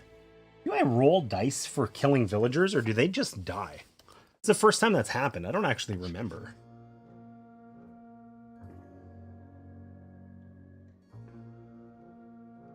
We do roll. Okay, because he might activate his power or something. So maybe Renfield's not dead. The first thing, he would have come down here to Renfield, and then we would roll 2 dice. He got his power, which is place the current player's hero in Dracula's space. Sweet. Yeah, that's a very different outcome than what I had thought. I kind of got ahead of myself there. Okay, the good news is that he's the frenzied monster and he activates again and now he's going to attack us. And if he hits twice, we just die. Oh, he missed. Huge, huge whiff. Absolutely nothing. Oh, okay. Dracula, you suck. I wish we had that taxi still. But I guess we can bring Renfield with us and save him. He needs to go to the hospital, which is down here. Which isn't really where we were going. But we can at least get him away from Dracula. We can go 1, 2, 3, 4. We put out 2 items. We're almost out of items in the bag now. More wine at the church. Another kite at the tower. And the creature would activate, but we kind of vanquished him. So no big deal. We're good. No frenzied monster. We're in the clear. So we still have the cane. We can't really get this guy to the hospital. But we can just like go... We can just bring him with us. We can just go 1, 2, 3 and pick these stakes up. We're going to need them for later. That's 4 actions. Pun intended? I missed it. Did I say something stupidly punny?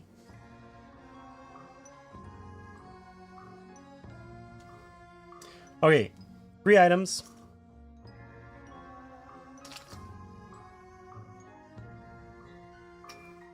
Oh, this music is creepy. I don't like it.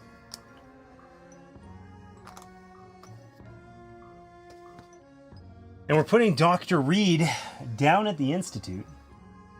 Dr. Reed looks like slightly slim Indiana Jones.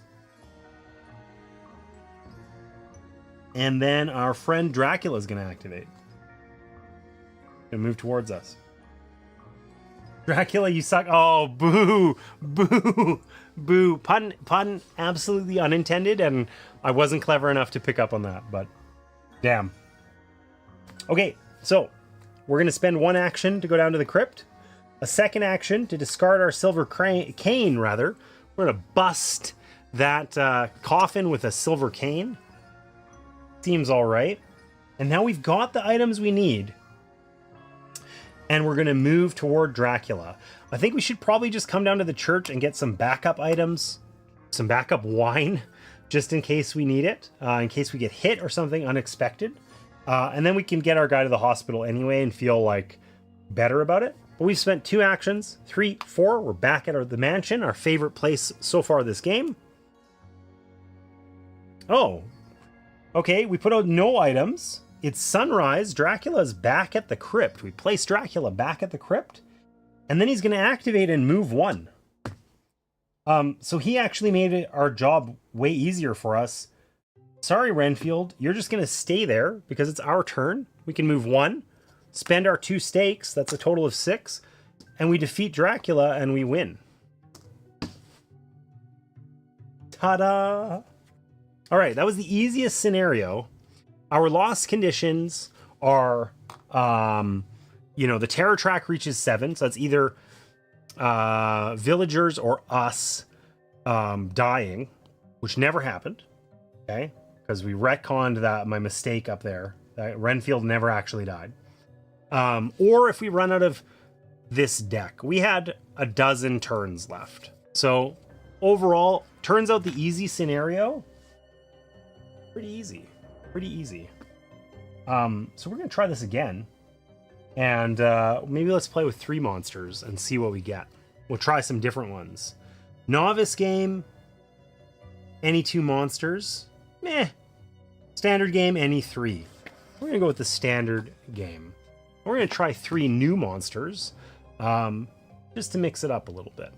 So, that said, I'm going to take about a 5-minute break here, real quick. I got to refresh my drink here and that sort of thing. So I'm going to do that real quick. I'll be back in about 5 minutes. We'll set up with some new monsters and see if we can defeat them this next time. So we'll catch you back here in just a few minutes.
All right, friends, I am back. Decided to try this one again. It had been a long time since I played Horrified. I forgot just how straightforward it is. I kept catching myself thinking like, oh yeah, I wonder if there's some like rules exception or something. No, it's just like, you know, whatever. It's just easy. It's just easy to play and fun. So,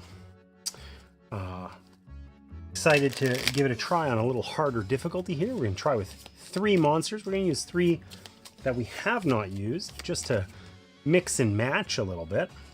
And I did tweak the text-to-speech settings, so that should be a little bit less janky than it has been a little earlier in the stream. But that said, let's pick a new character too. Okay, so we're not going to play as the courier. We cannot use the courier or the single-player mode. We played as the inspector. We'll just set her aside. I think I put the other ones in the box. No, I did not. Oh, they're face down, hiding in plain sight. There they are. So we got the explorer, the archaeologist, the professor, the mayor, who is the one with 5 actions, and the scientist. So, give these guys a shuffle, see who we get.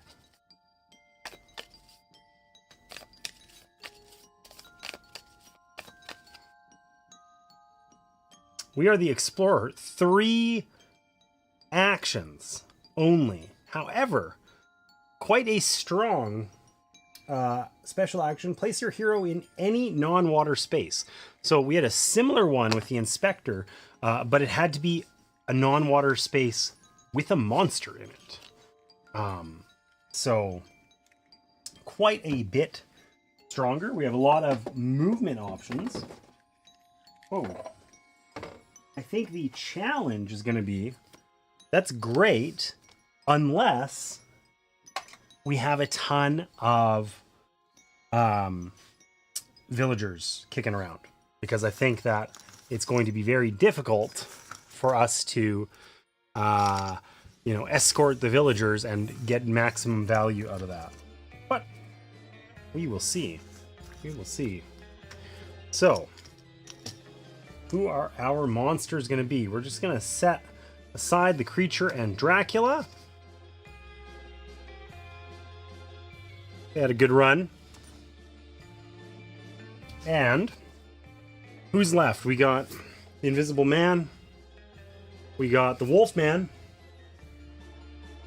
Frankenstein and the Bride, who I hope we get just because I like the art the best. And the Mummy. So, let's give these all a shuffle. I guess they look the same on the back. See what we get.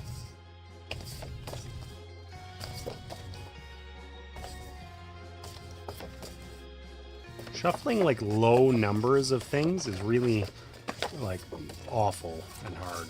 I don't know. I guess we're just not getting one of them. So let's just say this is the one we don't get. We do not get the Invisible Man. Okay? And instead, we're going to have the Mummy, Frankenstein, and the Bride, and the Wolfman.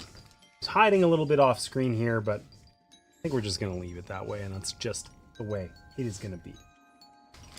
Okay. Guess let's get that Invisible Man card back, and we can use that to tell us how we're going to set this one up. Not going to need these coffins anymore, or the camp.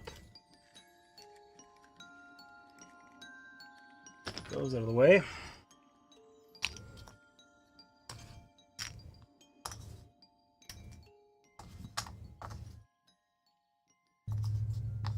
Hope everyone's having a good day. I've been having a blast with this game so far.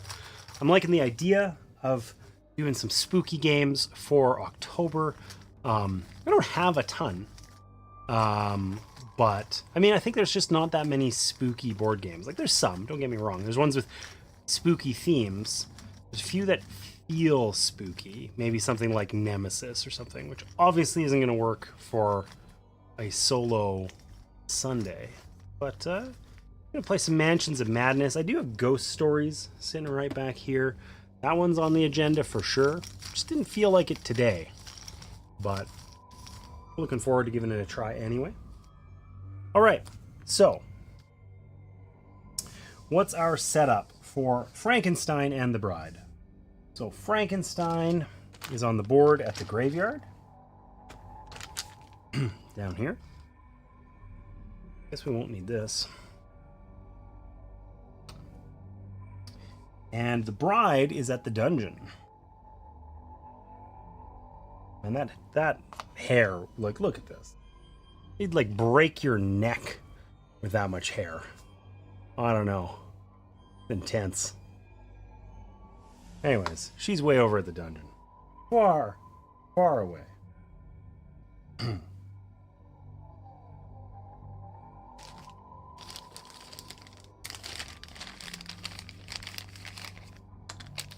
We got the Frankenstein and Bride dials.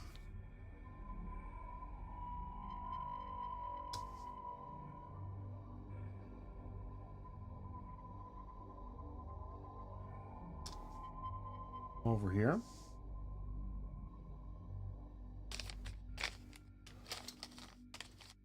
So, Frankenstein and the Bride. It says Frankenstein and the Bride must be educated so they can live peacefully. Their special action, here comes the Bride. Move the Bride one space toward Frankenstein. So in Frankenstein's space, for the first phase, we use yellow items to increase their humanity. Okay. In the Bride's space, we use blue items to do the same thing. Okay. Lady Opka said, spooky. Spooky.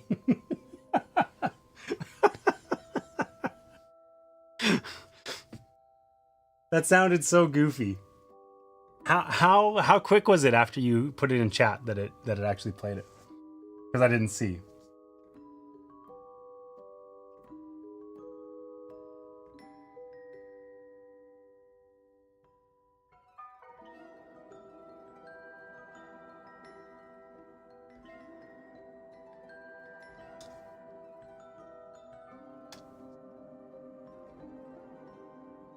Okay, so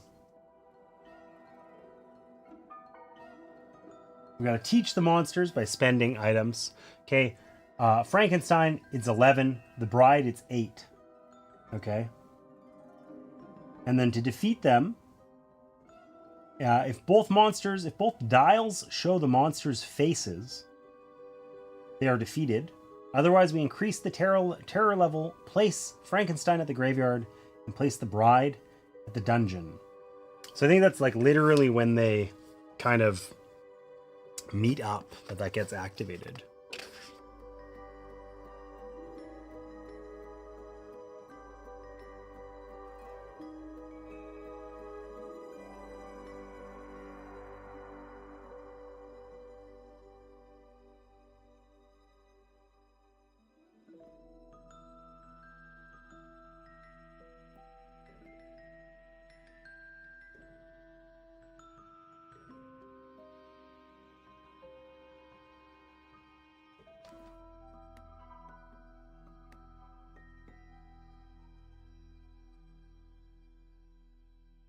Let's see here.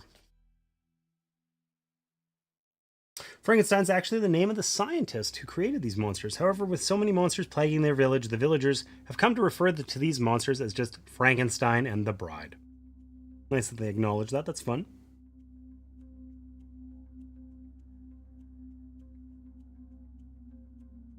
So yeah, if Frankenstein and the Bride are ever in the same space before their task is completed, increase the terror level by 1. Place Frankenstein at the graveyard and place the Bride at the dungeon. Yikes.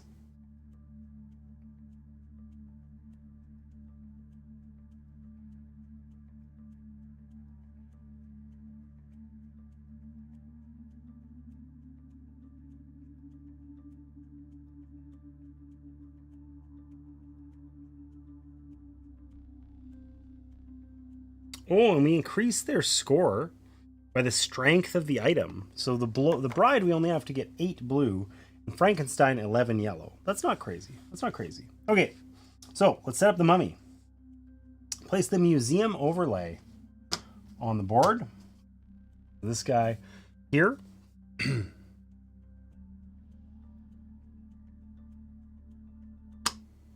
know why that was so difficult to find, but it was. It was pretty quick. Nice. Awesome.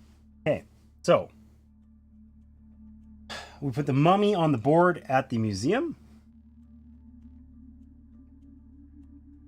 Boop.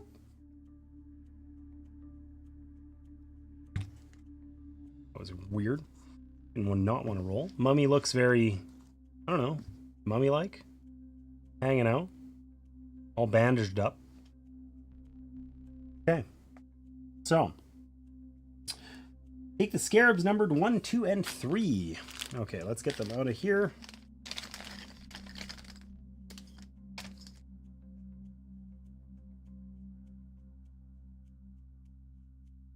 One, 2, and 3, and mix them up and place them randomly with the numbers face up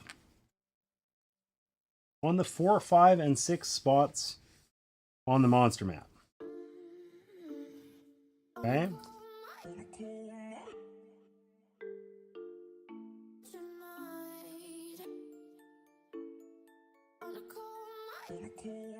This is weird music. I don't like that.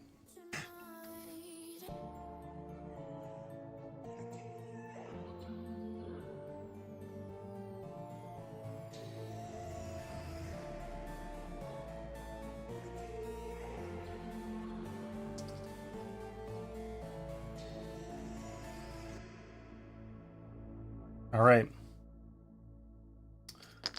We got the soul sign off to the side of the board. We got these numbers set up on this little board down here. Okay. So it says here for our good friend, the Mummy. The Mummy believes that the hero is his reincarnated soul of his true love and will lure that hero to him. The first time a Mummy event is resolved, the current player takes the soul sign and the player's hero moves toward the Mummy. Awesome. Okay, so we need to break his curse at the museum. We use yellow to move the scarabs. We make as many moves as the item's strength. Okay, so using yellow items. A move allows us to slide a scarab along a groove to an adjacent spot or flip it face up. Okay. If all of the scarabs are face up and in the spot matching their number, we can defeat the Mummy.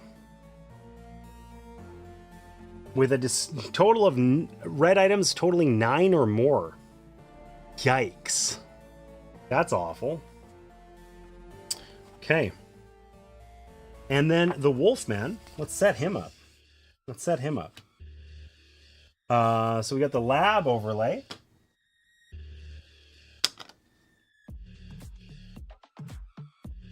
The Wolfman starts at the mansion. He looks wolfy. I don't know. This sculpt is kind of not the best. It's weird. I don't love it. He's hanging at the mansion though. Mummy's nearby. Wolfman's hanging out. Okay. The cure on the flask is on the right side of his monster mat. And the hunted emblem, we're going to be both hunted and soul signed, because who else is going to be it if not us? We just keep those nearby. Okay? Keep those nearby. So our friend, the Wolfman, is a vision of which hero will be his next victim and is compelled to hunt that hero down. I wonder who it could be. So we have to discover the cure for his lycanthropy by testing ingredients while formulating an antidote. So while at the lab, we can put a blue item on a spot that matches its strength. So we need lots of strength 1, 2, and 3 blue items, essentially. Okay. And once all of the item spots are filled, we get the cure from the map, and then we can cure him by using red of 6 strength or higher. Easy game. What could go wrong? So what do we need to do? We need to put 12 items on the map, I believe.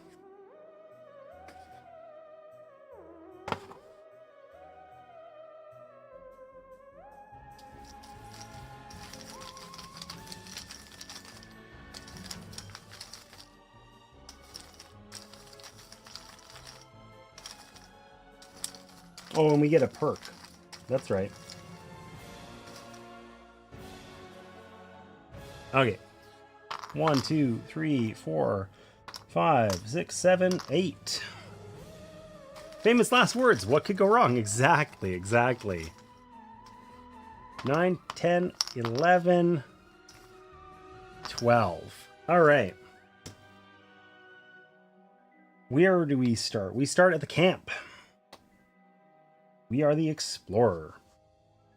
All right, what have we got? We have got my inability to find things that I know where they are, but can't do it. Got a couple items up at the inn, down at the church, barn. Oh, the church is like loaded with stuff. The tower, the precinct has a little bit. The docks got a knife and a flower. The precinct's got a gun and a searchlight. Pretty cool.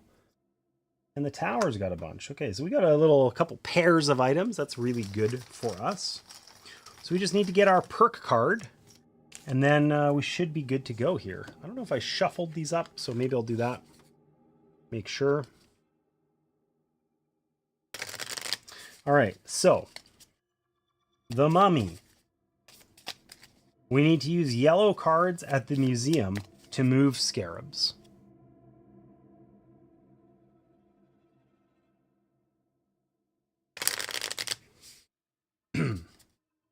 Frankenstein and the Bride, we need to use yellow and blue in order to increase their humanity. Okay, and in order to do that, we have to be on their spots. And then the Wolfman, down here at the lab, we got to use blue items that match the strength of the items on this board. You guys probably can't see that, but they are 1, 2, and 3. There's 2 1s, 2 2s, and 2 3s.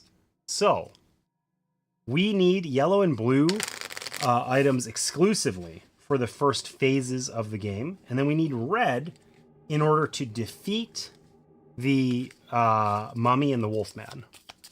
So we want to pick up some red items. If we get attacked, we probably want to discard those red items. And we want to probably take advantage of this little setup down here, right? The church has 3 yellow items on it. It's got a cross, some wine, and another cross, a little cross wine sandwich. Weird, but true. Okay, we probably want to take advantage of that and go and get instill some humanity into Frankenstein. The thing with Frankenstein and the Bride is they're going to end up moving toward each other. And if they meet up, it causes our terror level to increase. We only can have that happen 4 times and we lose. So I feel like that one's kind of a little out of our control. And maybe that would be a good place to start. It just so happens that there's blue items at the tower, which are that's value 5. We need 8 for the Bride. And then there's yellow items with a value of 10. We need 11 for Frankenstein. So we could probably put in some work and, get some of those items, or get some of that humanity instilled. All right. Our perk that we start with, Break of Dawn. Skip the next monster phase, draw and place 2 items from the bag. Cool. That's pretty rad. I think we save that for a tense moment. But maybe gives us some options. So, our special action, we can move to any non-water space. The unfortunate thing about our ability is that we only have 3 actions total each turn. Sucks to suck. So that's gonna be tough.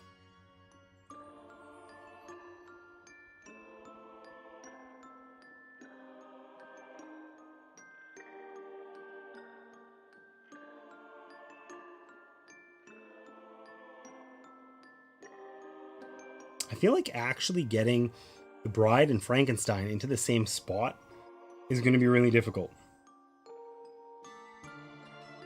But anyway, okay, so let's figure this out. We are all set up. We can skip the next monster phase and get 2 items onto the board, but we're not going to use that till it's really tense. We can just basically teleport across the map onto any non-water space. I clarified also, only the water spaces I think can only be used by the creature, so we're just going to ignore them, pretend they didn't exist. So, we could go down here and get these items from the church. That would cost us 2 of our actions. Which is kind of clumsy. Don't have enough actions to actually get to one of these spots and do useful things. I feel like staying in this area, sort of awful. So maybe let's spend 1 action to go down to the church, 2nd action to pick those items up, We know we want to use them on Frankenstein, but we can't do that this turn. So let's instead use our ability to basically teleport around the map. And let's move over here to the docks. We can pick up those items, be all stocked up, and then deal with some of these monsters. So, how do they respond? Okay, we're going to put 2 items out on the board. The hunt is on. This is our friend the Wolfman. So, 2 items go out. We got a camera at the laboratory, and we got some research at the tower. The tower's looking real good. Okay, if no hero has the hunted emblem, give it to the current player. Guess what? We are the hunted person, unsurprisingly. Move the Wolfman 3 spaces toward the hero with the hunted emblem. 1, 2, 3. Yikes. Suppose it would actually be faster for him to go 1, 2, 3. Okay, and then the creature, Dracula, and the frenzied creature activate. That's the mummy in this case. So the mummy is going to move 1 towards us, and then it is our turn. We have 3 actions.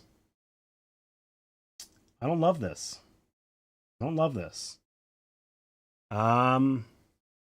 There's actually enough here now. No, there's still not enough to get the humanity all the way up.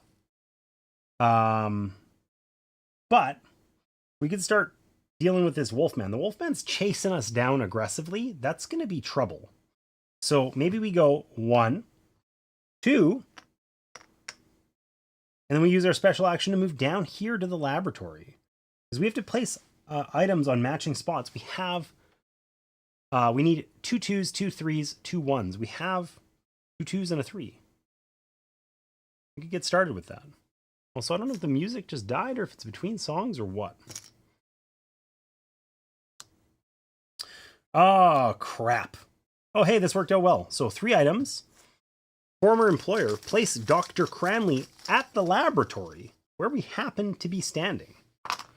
So that's fortunate. At least we've got that going for us. I feel like we get these items in pairs because they're really difficult to mix effectively in this bag. Good afternoon, Chichia Kitten. Welcome in. Hey, I'm going to figure out what's going on with the music. Be right back.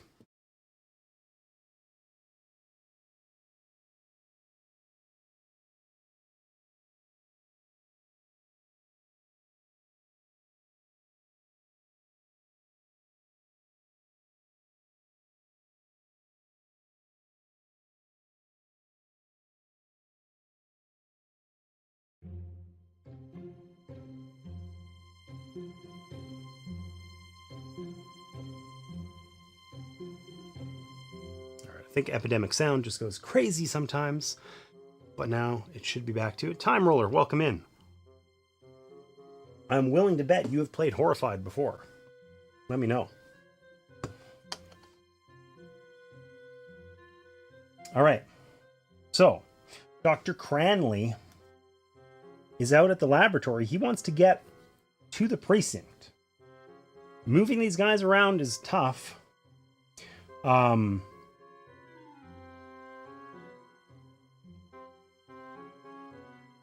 Really tough. I assume that we have to walk with them, take an actual move action.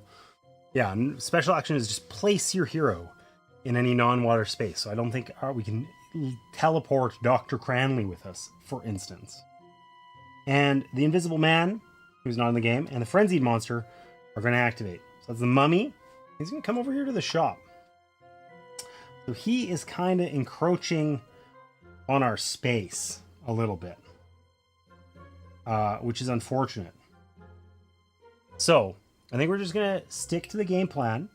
We get 3 actions. We're going to take those 3 actions and use that to place these items onto the Wolfman sheet down here. Maybe what I'll do, I'll move these guys. We're not going to need these. These are the other characters. I'll move the Wolfman up here. All right, so we basically need to fill up these jars. these ones. Okay, so we gotta spend a blue item and place a thing on a matching spot. We need all of these filled, and then we can take the cure, which I didn't bring with me on the sheet. Okay, so we've got half of it done. The 2s and the 3. We need 1 more 3 and 2 1 power blue items in order to complete that. Unfortunately, that was our whole turn. Sucks to suck. Let's see what we get. Oh no. Oh no. Okay, 3 items. Wilbur and Chick are gonna die. Okay. Wilbur and Chick are gonna die. We got a telescope at the mansion. We got some wolfsbane up at the camp. And we got a kite over at the tower. Unfortunately, we're gonna place Wilbur and Chick at the shop. Well, guess what? Our good friend,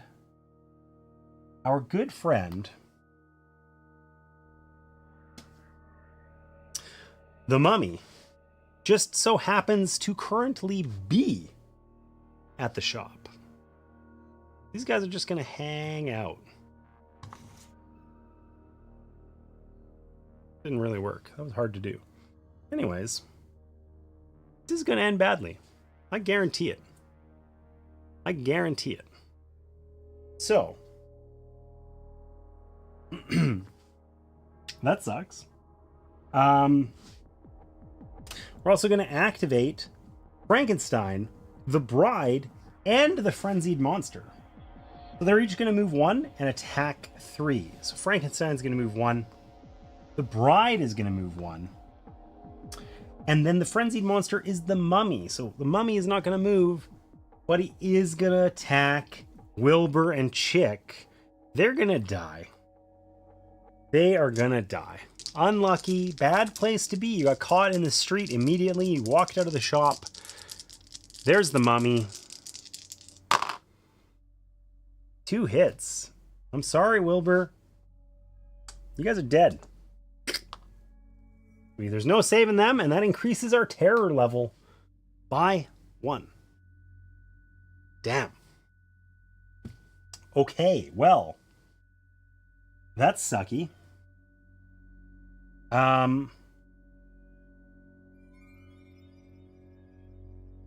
really want to work on this laboratory. There's a 3 on it right there. That's the other 3 we need. But that would cost us 2/3 of our turn, which is just not great.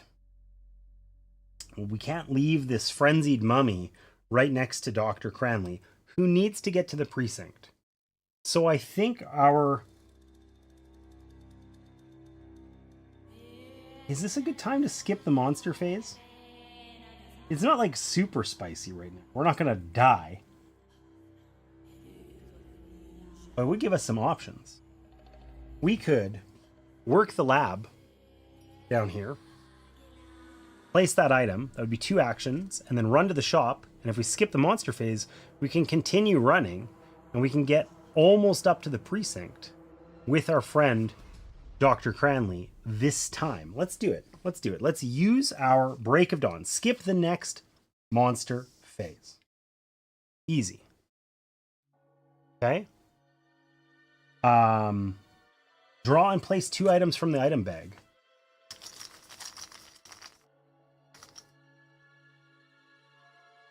We got something at the lab, a 1, perfect, and a fire poker at the mansion where we're headed. Also perfect. So we essentially get to take 6 actions in a row. 3 now, skip the phase, 3 more, and then we do it. So we're going to pick up items. That's 1. We're going to spend 2 actions to place these items. Okay? We now just need a singular level 1 blue. Okay, that is our first 3 actions. And then we can spend another 3 to go 1, 2, 3 over to the mansion. It is tempting, maybe. Yeah, whatever. We're going to do that. We're going to do that. What do we get for monsters? We put out no items. The creature isn't here, so whatever. But the Wolfman is going to activate, the Bride is going to activate, and the Frenzied Monster are going to activate. So, Wolfman is going to move one towards us. Bride is going to move one towards us. Frenzied Monster is going to move one towards us. They are catching up. I do not love it. So, it is back to our turn. We only have 3 actions. I think or Dr. Cranley or us, we're going to end up dead. And I don't like ending up dead. You know what I mean? Like that doesn't feel great.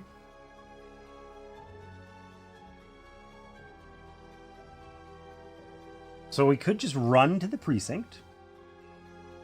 It's an option. We would save the dude. We'd get a perk.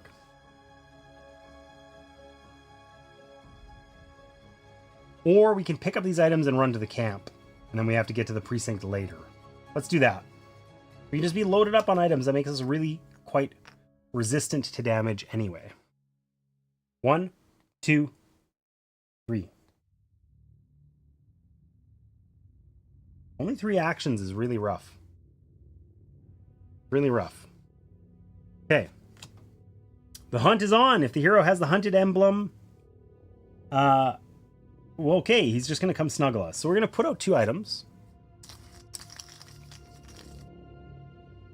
What do we get? We get a stake over at the Abbey and a sword at the theater. And then the Wolfman's going to move 3 spaces towards us. So he's just in the camp with us. And then only the Frenzied Monster is going to activate. There's no creature, there's no Dracula, but the Frenzied Monster is going to move 1 towards us as well. Thankfully, the Wolfman moves towards us but does not attack. So, we came here because we wanted to pick up items. This is looking really sketchy. 1,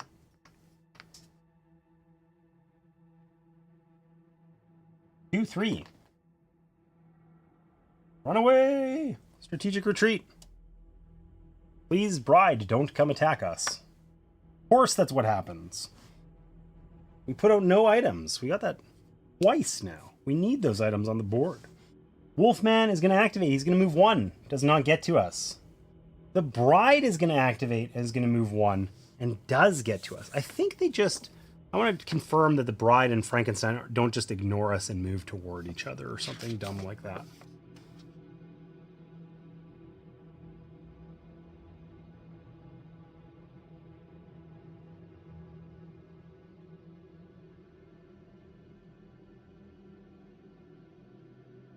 Yeah, it's just if they happen to be in the same spot.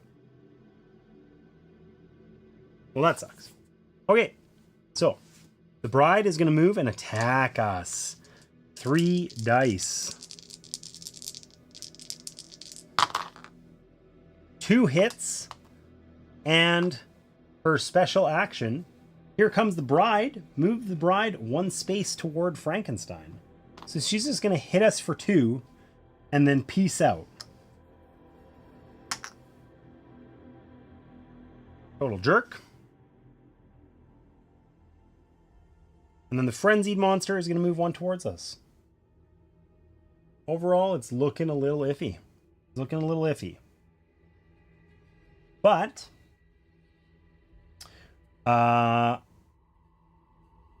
we can take our friend to the precinct. So we've saved him and we get a perk. Hopefully something good. What do we get? Mob Justice. Place either Frankenstein or the Bride in any space. Or move any monster 3 spaces. Okay. So if they're about to, activate and be in the same spot, that lets us move one of them, far away, which is super useful. We've spent 1 action. I think we want to spend a 2nd action to pick up these items at the precinct. And then our 3rd action is going to be to run away. Move your hero to any non-water space. We just don't want to be where we're at right now. Now, we don't have the 1 that we need for dealing with the Wolfman. It doesn't exist on the board other than here in the tower. We could move there. But the bride might just come kick our butt again. We got lots of items. That's not so bad. That happens.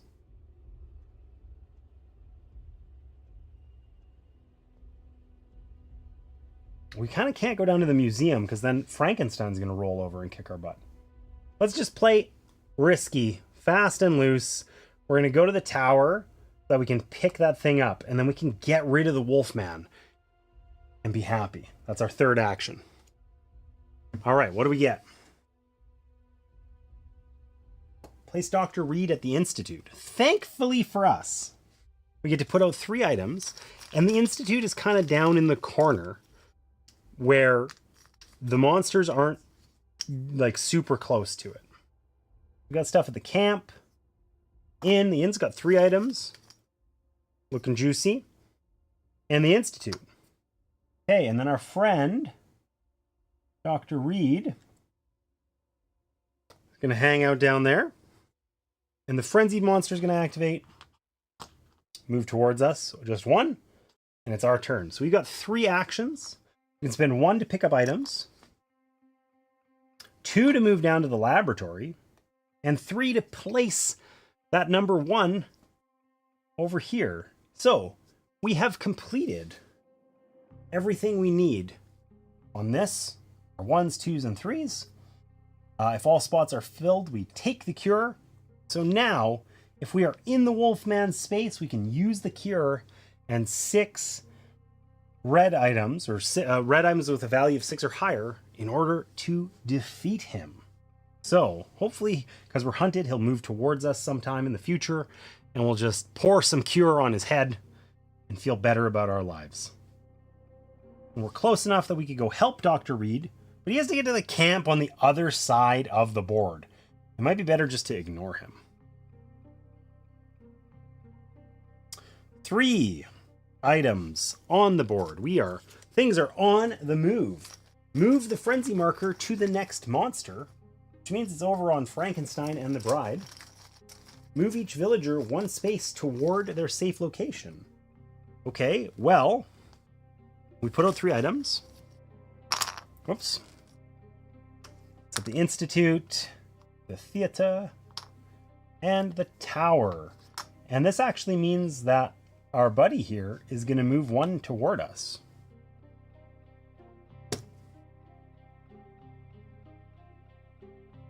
And then the frenzied monster, which is Frankenstein, is going to move 3.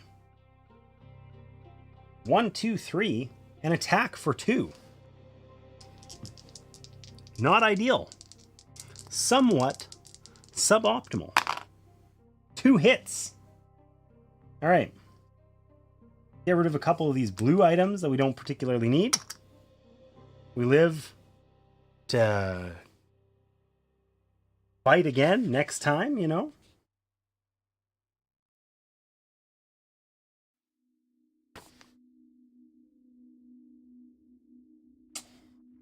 And this means that we could probably spend our turn healing up Mr. Frankenstein here. If we use our 3 items, 1, 2, 3, they're yellow, they have a total value of 12, right? 4, 4, 4.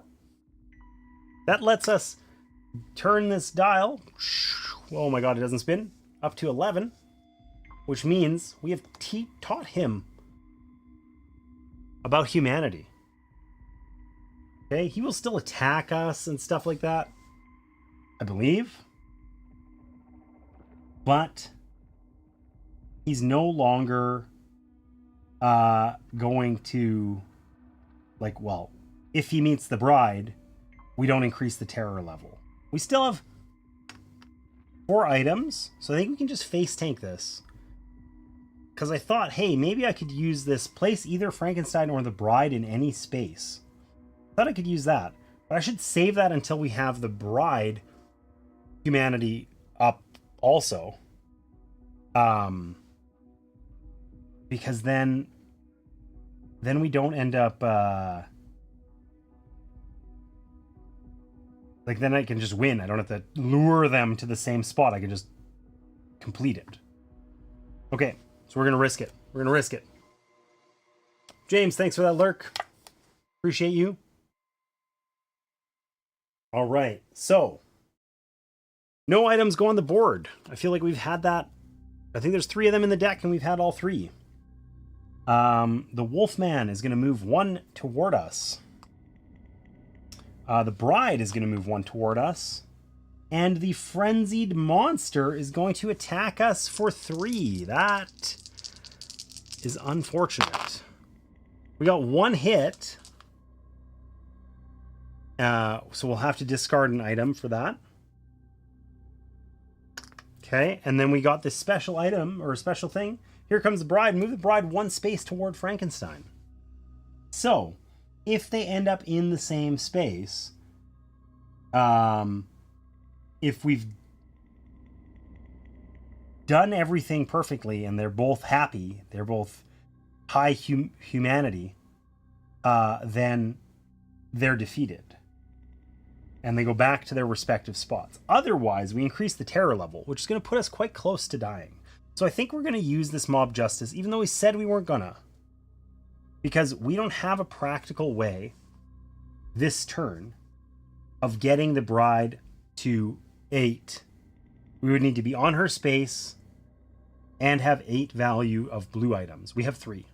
So let's just use our mob justice card. Place either Frankenstein or the Bride in any space. Let's just place Frankenstein over here in the cave. Just get rid of him. He's the frenzied monster. So when the frenzy happens, only the Frankenstein moves. And then we still have our 3 actions. So I think we can take this guy with us.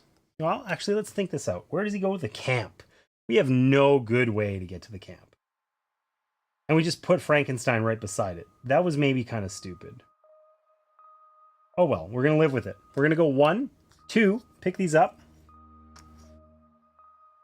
And even though this guy might die, we're going to run away. We're going to run away.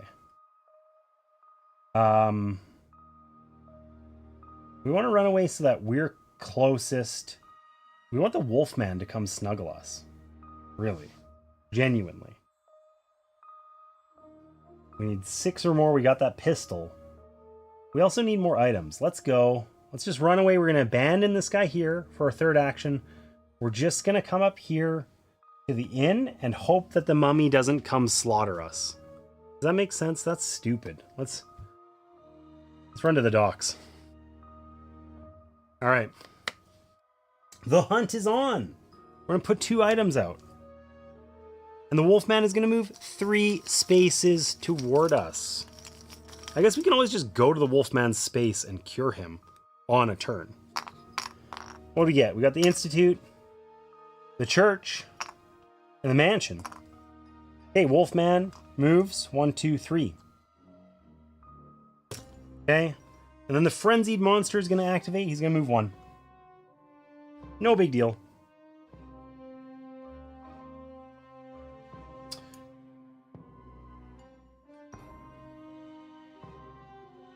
Okay, we're going to pick up these items. 1. 2, we're going to move to any space. 3, we're going to cure the Wolfman. Right? So in the Wolfman's space, use the cure and red items with a value of 6 or more to defeat him. There's the cure.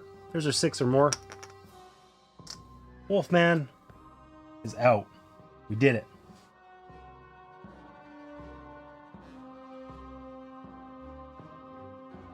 No more worrying about the Wolfman. Now, the mummy, which we haven't worked on at all, we're going to need red items with a value of 9 or higher.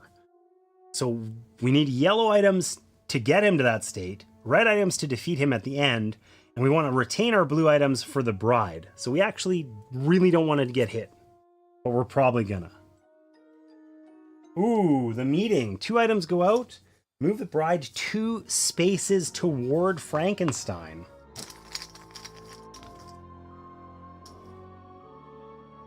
Okay, so what do we get? We got some more at the Institute and down at the docks.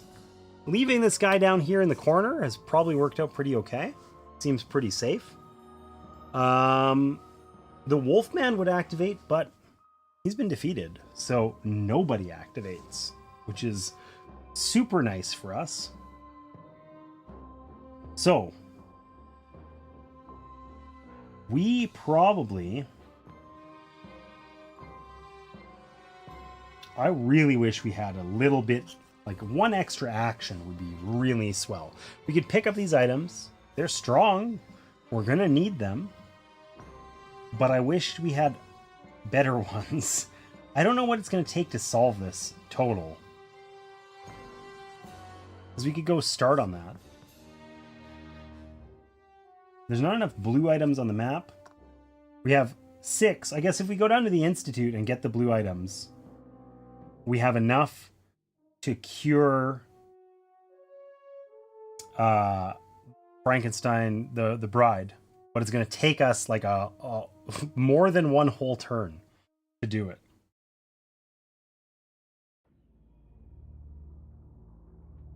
Okay. 1, 2, 3. We're going to go to the museum so that we lure her towards us. And while we're waiting for her, we're going to work on the mummy's thing. This is bad. Place Maleva at the camp. Maleva? I don't know. The camp is literally where... Oh, this is the same as what happened last time. She's going to just get one tapped. We're going to put out 3 items. The Wolfman's going to activate. Doesn't do anything. But the Frenzied Monster is, and that's Frankenstein. So he's just going to attack her immediately. What do we got? This is at the shop. This is at the barn. We got lots of red items. This is at the mansion. Okay, so he's going to attack her immediately with 2 dice. This could move the bride up there. 1 hit, she dies. So she just got absolutely one shot, just like the last time we added a villager. These villagers are dumb. They're like, what's that creepy sound outside? And they lean outside, immediately eaten. Sucks. Okay, let's try at the museum here. Let's spend our Wolfsbane. So when we spend it, we get to do the little puzzle mini game over here. Okay? Make as many moves as the item's strength.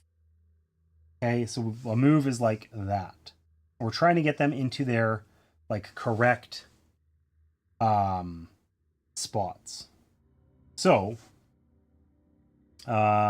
we can move 1, 2, 3. I don't know that that actually helps us to get it there that early. Whatever. 4. 4 moves. We can spend our other one, but it only gets us 2. I don't know if that's even worth the action. Probably. Okay, let's just do it. 1, 2. I don't know how we're going to get that 6 out of there. Does that make sense? Is that what I did? Whatever. We're just going to live with our choices. I thought we could move the 5 there, and we can move the 6 away, but the 2 is in a stupid spot. Anyhow, we're getting there. We're getting there.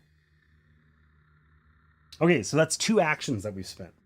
It's 2 actions. I guarantee that was suboptimal, and I could have done that way more cleverer, but sadly, here we are. I cannot get to what's her face.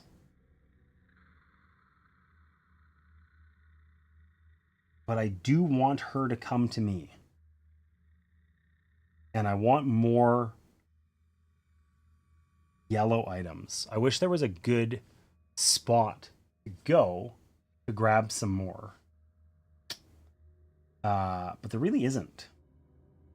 I guess I can just come down. I mean, I don't want to go to the inn because I don't want that guy to attack me. Really don't. So I'm just going to move here to the church. And then I can pick it up later. All right, what do we get? What do we get? On the move. Move the frenzy marker to the next monster. Back on the mummy. We're going to put out 3 items, and this guy's going to move toward danger because he's an idiot. We cannot hide him in the corner. 3 items. 1, 2, 3. More at the camp, shop, and the museum. That's handy. Be handier if there was more. And then the frenzied monster is going to move 3. 1, 2, 3. He's actually going to come kill this dude. That's bad. That's really bad. Our terror level is already 5. We kind of need to do all the things simultaneously, and I feel like that's not going to happen.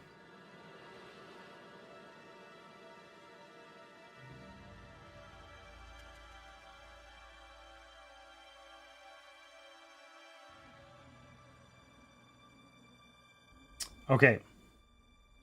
We are going to be bait and hope that it doesn't work out badly. We're going to go 1 to the end. 2, pick up all those items. 3, we're going to go back to this middle of nowhere spot so that we are closest to both of these monsters, and hopefully they will move towards us and not Dr. Reed here. But we're probably going to take some damage by doing it this way. And we're just going to hope that that works out okay. The Innocent. 3 items go on the map, and Maria is at the barn. The villagers are really not helping out right now. Okay, stakes at the Abbey, a pitchfork at the barn. The barn's kind of loaded. And the museum here gets another item that's also really good. Unfortunately, literally all of our monsters activate, and I'm probably going to die. So, Frankenstein moves. The Bride moves and attacks us with 3 dice. That's 1 hit and 1 move toward Frankenstein. Bad. For that hit, we're going to have to discard something. I guess we get rid of this little dart. And then our frenzied monster is going to move 1 and also attack with 3 dice. We have like probably the worst card for our little thing there. Oh, we only got hit 1 time. Okay, so we got a terrible card, but we got a really lucky roll. So that's cool. Let's get rid of some garlic. We don't need, who needs garlic? Okay, so our problem now is that I think these guys are just gonna end up together, and like our things are so crappy that I don't know if there's anything higher than a 3 blue, honestly. But it takes us a whole turn if we start on the bride's spot in order to defeat her. So maybe let's just abandon ship on that. We know they're going to meet up. We probably can't prevent it. We're going to waste a ton of time and effort trying to stop it from happening. So maybe we just go to the museum and try to do this little mini game. We do not have enough red items to defeat the mummy, but that's a problem for another day. So we're going to go 1, 2, 3. We're going to spend 3. We get 3 more moves. The 5 is in the correct spot. The 3 is in a stupid spot.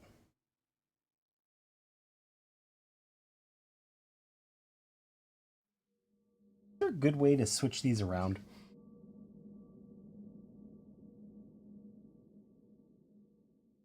Not really.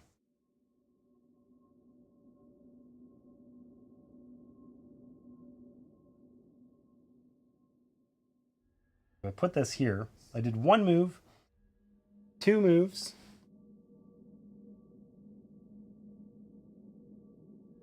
Kind of always in the way, you know. 3 moves?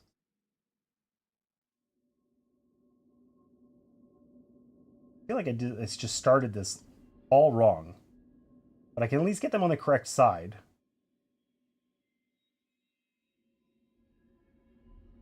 Then I can move the 2, 6, 3 and the 2. 4 moves to get the 2 in the correct spot, and then I have the 1 and the 2 in the correct spot. 5 moves to get the 3, and we'll have it 4 out of 6 solved.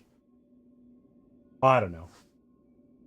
Guaranteed I've done that wrong. Martina's probably dying. Have to head out, James. Thanks for being here. Appreciate you. I like that. James is back from pronoun possessive lower lurk. That really worked out well.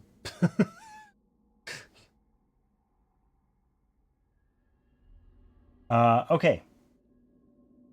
So. This probably, I think I'm going to lose. It's feeling like a loss. Oh my God. No. Professor Pearson, could you piss off? 3 items. Professor Pearson is hiding in the cave. He's like, I watched all those other people die. You know what I should do? Come hang out. All right, Professor Pearson. You're probably going to die. The good news is that means Frankenstein will move toward him instead of the bride, because I am 1, 2, 3 away.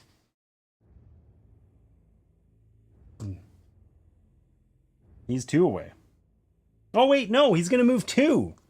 1, 2. He's going to kill Professor Pearson. This is now the 3rd time where we have had a NPC spawn and then immediately die. We're just going to lose the game because of it. We've got, if terror increases by 1, we lose. So that sucks.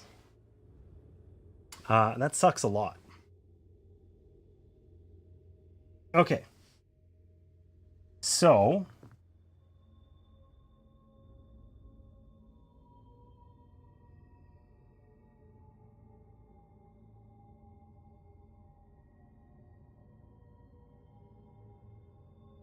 what the hell are we going to do? We're going to do the museum. We're going to pick this up. 1. We're going to spend it. 2. We got 4 moves.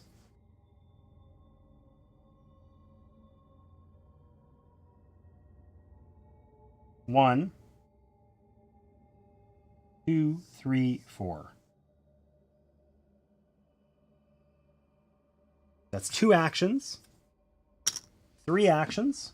1, 2, 3. So now we just have to swap the positions of the 4 and the 5. We need another 3 actions, and we have this complete. And then we can defeat the mummy, but we need a 9. I think we're going to die prior to that. So we're going to put out 2 items. Have to head out. Good luck. Oh, I already read that. Yes, I did. Okay, graveyard. And graveyard. 2 shovels. And then the bride is going to activate and move 1. And that's it. Only one that activates currently. Oh no, and the mummy. My mistake. He's going to move 1 and attack for 2. 1 damage. The garlic won't let us do it anyway. We need 3 moves in order to finish this thing. So we're going to get rid of the garlic for our hit, and then his bonus ability is flip the lowest scarab face down. It costs us an extra action to flip it face up. So that was kind of a dick move, Mr. Mummy. Don't love that for us. Okay, so the good news is we didn't die, and the bride is really close to us. So we can go 1, 2, spend 3 to increase her humanity to 3. And then our third action can be to run the hell away. Far away to where we can get some items. We really want yellow and red, which are present here on the mansion, but it's not far enough away from the bride. We don't want to die. Nor do we want to bait her back closer to Frankenstein. We're not taking Maria to the camp ever, because Frankenstein's over in the cave, hiding there. Let's just go stockpile some red items and figure it out later. So that was our third action. We're going to run out of cards too.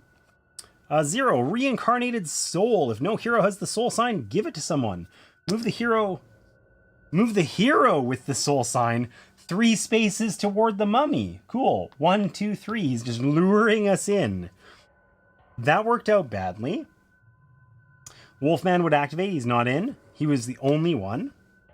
We ended up on the shop, even though that's not where we wanted to be. Okay, it's okay. We got 3 actions. We can still stock up here. So we have enough to kill him, but we need yellow items.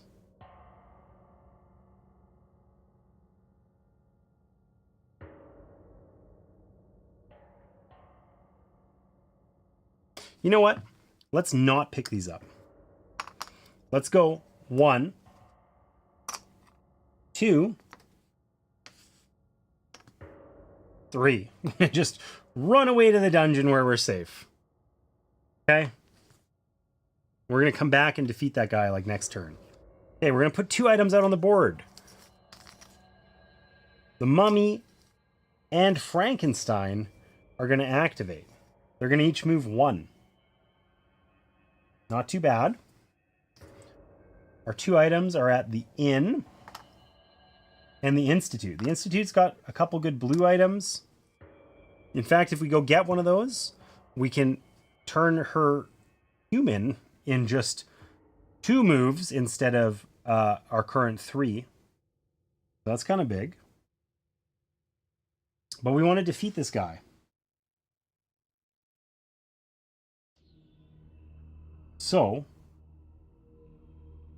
we have enough red items, but we don't want to end our turn in the museum, or we're just going to be like attacked and deadified, which is not a great way to be. It's not a good look. Okay, let's go. Should have run to the barn. I didn't. I'm going to live with the consequences of my decisions. We're going to go 1, 2. Pick up all these items. 3. Nah, do we want to move back there? Is there any good reason why I would move? Well, he's going to die, so yes. Okay, we're back in the museum. This is the same card. Crap. Crap. Okay, so we put out 2 items. Charm at the camp. The camp is rad, but it's guarded well. And the laboratory. Okay. The mummy is going to activate 1 and attack with 3 dice. We don't like that. We don't like that. He hits us once. That's a great result. We can just discard one of these low-valued red ones, the fire poker. Okay, and then Frankenstein activates, not the bride, so he's going to move to there. So, do we want to defeat the mummy?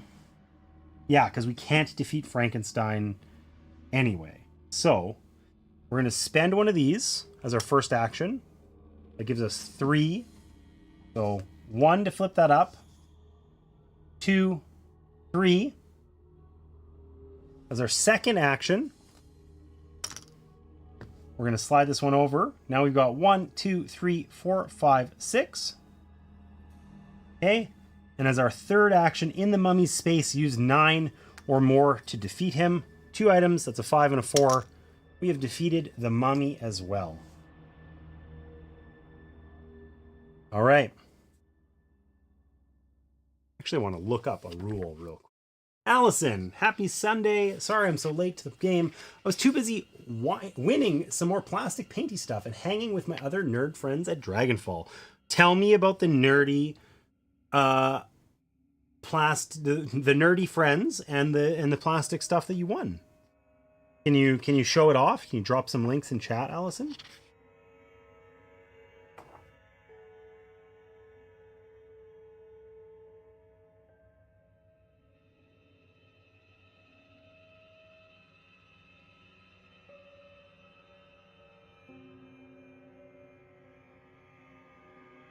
All right.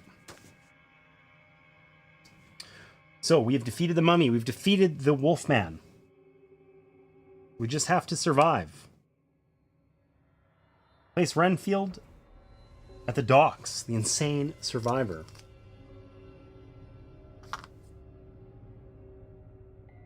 We got more items at the inn, at the docks, and the barn. I put one too many out. And Renfield, down at the docks. The frenzied monster is going to move 2. We're going to lose the game. That is extremely unfortunate. Because we defeated the mummy, instead of being attacked, the frenzied monster is now Frankenstein. He's going to move 1, 2. And that means that we increase the terror by level by 1, and we lose. The terror level is now at 7. We have lost the game, which sucks because we were literally like a turn away from winning. We had all the items we needed to increase the bride's humanity to 8. But we unfortunately couldn't do it.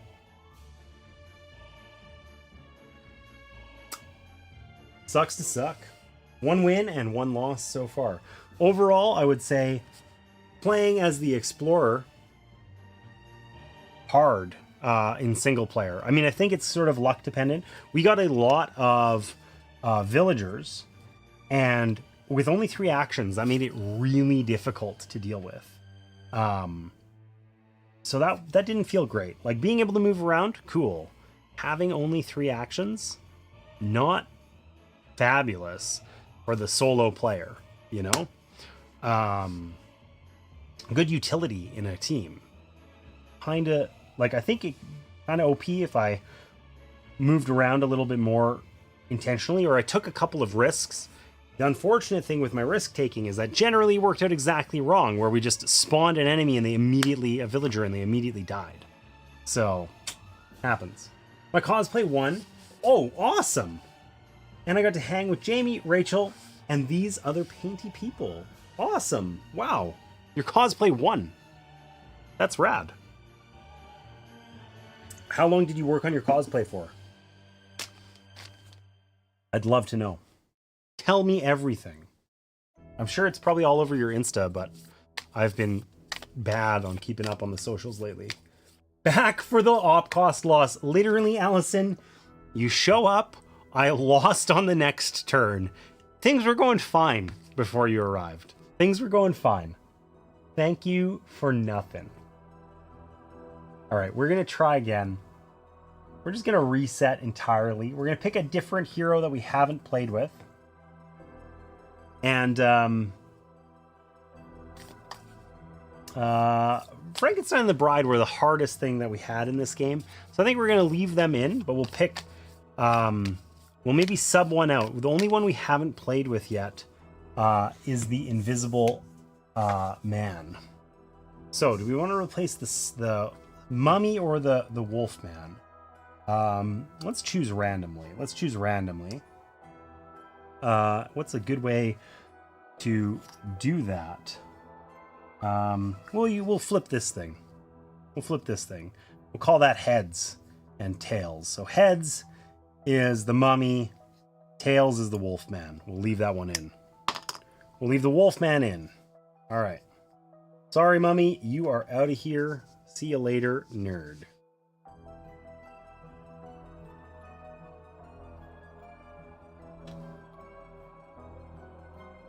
Three months and it had a freaking...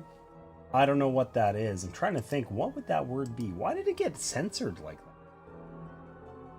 Or maybe you did that. Woohoo! No clue there was a prize.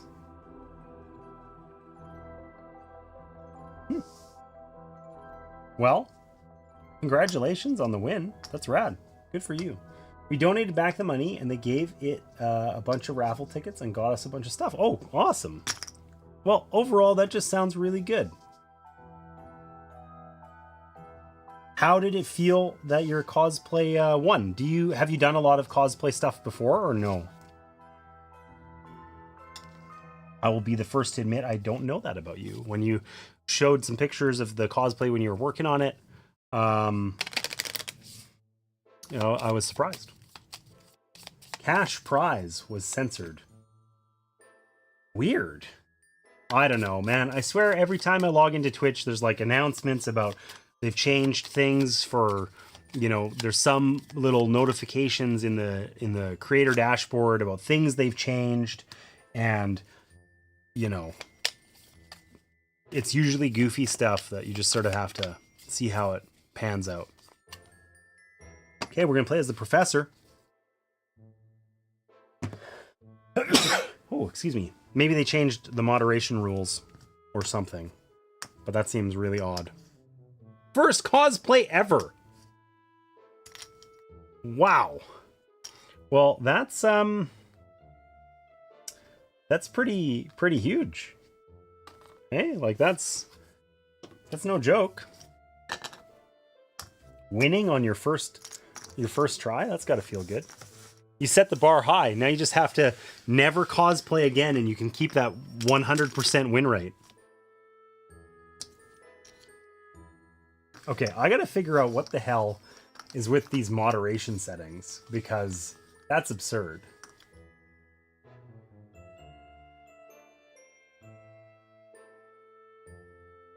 Let's see here.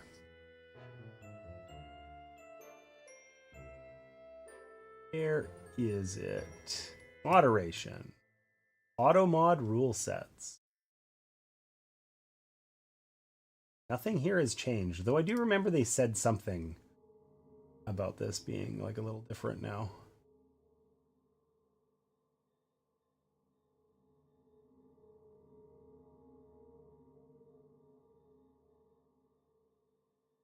Smart detection.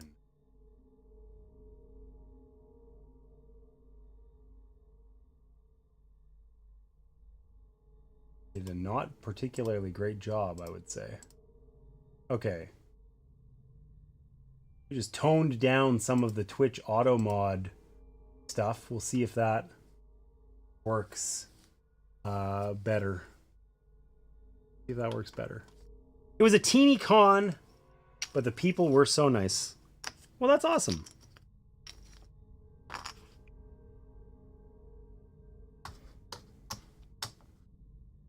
I'm really happy to hear that that went well for you. And I'm excited to see more cosplays in the future.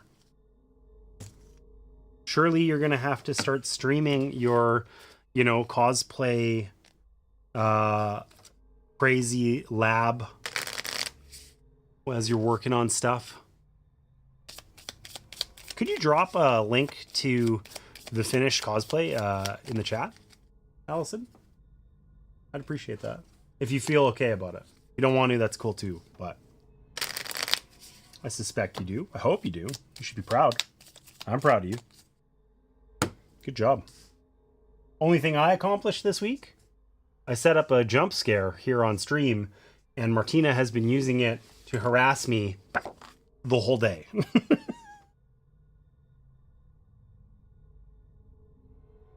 I'm pretty happy about, frankly.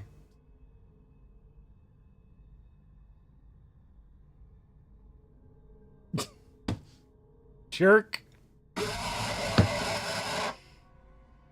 It is so loud. It is so loud and so bright. It's a very sensory experience. I knew it. You're gonna run out of channel points, even though you watch like almost all the time, and then I'm gonna laugh forever. I'm gonna feel good about it. All right, we start at the hospital. The professor.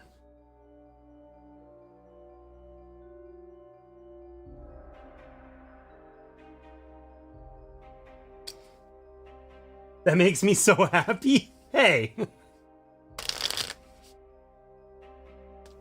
The link is up there above the comment. I didn't see a link. Oh, I think it like moderated and took the link out. But I don't know. Whatever. I'll figure that out later.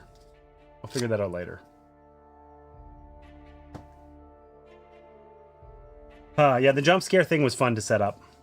I set up lots of things for spooky. I'm gonna play spooky games this month, and I set up a bunch of stuff for it. So, all right, what do we got here? We are playing as the professor. Our special action is move any hero or villager one space. Moving villagers could be super strong. I kind of like that. Setting up the Invisible Man, we put the precinct overlay up here. And he starts at the inn. I don't know why the inn always feels hard to find. And the Wolfman starts at the mansion, I think. Whoops. All right. Wolfman is at the mansion. Let's read about the Invisible Man in case there's anything spicy that happens. All right. In order to advance, we have to supply evidence to prove that he exists. While at the precinct, we can advance by using an item of any color as long as the location on the item matches an empty spot on the Invisible Man's matching spot. Okay, so we need to collect evidence from all over the board. No, that did not make it work. It says, how about this? Try, and then it shows 3 asterisks.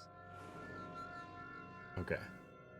Surely there's a chat option. Block hyperlinks.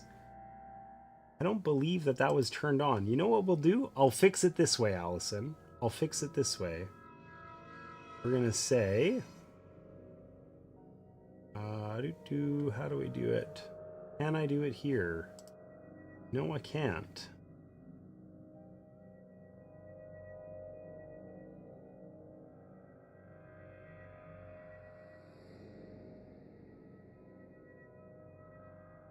Allison Silverhair, you know what you look like to me? You look like a VIP. I don't know why you weren't a VIP before. You deserve it. And now you should be able to post links. Mods and VIPs only, because otherwise, I think I turned it on because I was getting spammed a lot. I remember now. There was a couple of streams there where I just had a bunch of stupid, buy views and whatever spam. So I just turned on block hyperlinks, and then it never happens anymore. But yeah. Anyways, look, you're a VIP.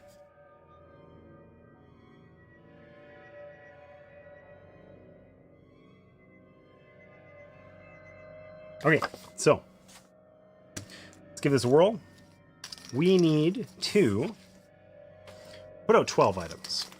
I'm gonna give these a good shuffle. Hey, there it is. This also means that you can abuse text to speech, which I'm trusting you not to. Oh, wow. I wish I could easily show this off on stream, but I can't with your found family. That's so nice. Oh. Allison, I am so happy for you. How big was the con, would you say? How big was the con? So if you want to use text-to-speech, !say and whatever. I also added some text-to-speech stuff to like the skill issue and so on, just for shits and giggles, because it's fun. 400 people. Okay, I mean, that's still big enough.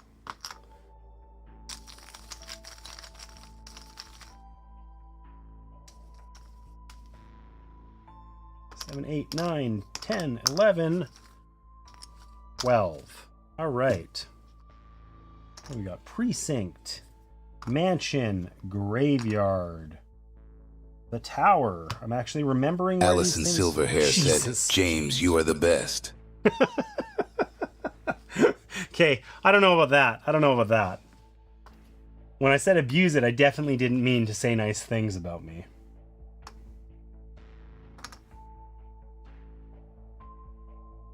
But I appreciate it. That one seemed really loud. It's one of the things that I got to figure out about the text-to-speech. It's like sometimes quiet and sometimes loud. It's the generator that does it, but I think I can tweak it so it's a little more consistent. Sweet.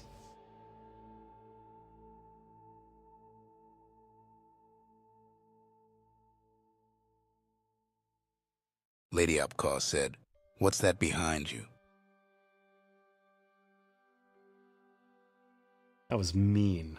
That was mean. I saw that in chat because I happened to be looking.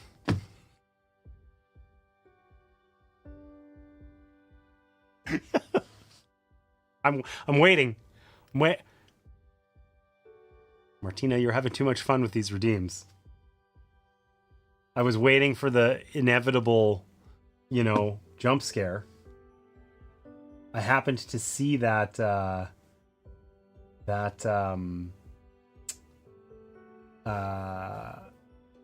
text to speech in chat as you said it. So that one didn't work quite as effectively. Okay. So I put out my items. All I need now is to shuffle up this perk deck and take one. And surely this time it's a win. It's a win. It's a win. I can feel it. You're back. All right, Allison. See you soon. What do we got? We got a taxi ride. Place a hero in any non-water space. We're going to keep that until it is useful. I wish I'd kept my other card last time for a little longer. Okay, so we have to actually move around the board now. We can't just teleport and crap. But we do have 4 actions, which is nice. Okay, so we have to collect yellow and blue items in order to cure the humanity of Frankenstein and his bride. Spawning down here at the hospital where there's no items, deeply unlucky. We need to collect blue items and use them at the laboratory to cure the Wolfman. And we need to collect items from all over the place to deal with the Invisible Man. We need to collect items from the inn. There's one there now. The mansion. There's one there now. The laboratory. There's one there now. The institute, where there's nothing. And the barn, where there's nothing. So.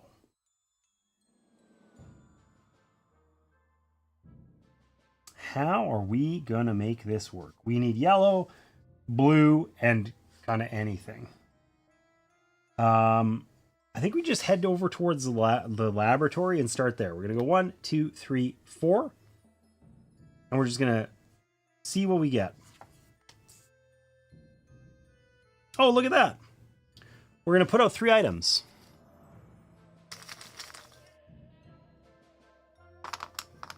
One at the shop, one at the camp, and another at the camp. The camp is loaded with the wrong color, but it's loaded. And we're going to put out our friend here, Dr. Cranley, at the hospital, or sorry, at the laboratory, which is where we happen to be. And he is going to the precinct, which is a place we kind of need to go. So that's okay. The Invisible Man is going to activate and move 1. And the Frenzied Monster is going to activate and move 1. That is Frankenstein. Okay, so we can actually move him without being on his spot, which is really interesting, I think. I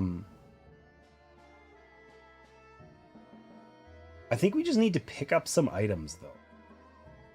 So let's pick up this item from the lab. It's why we came here. 1, 2, we'll bring him with us, because we can do that.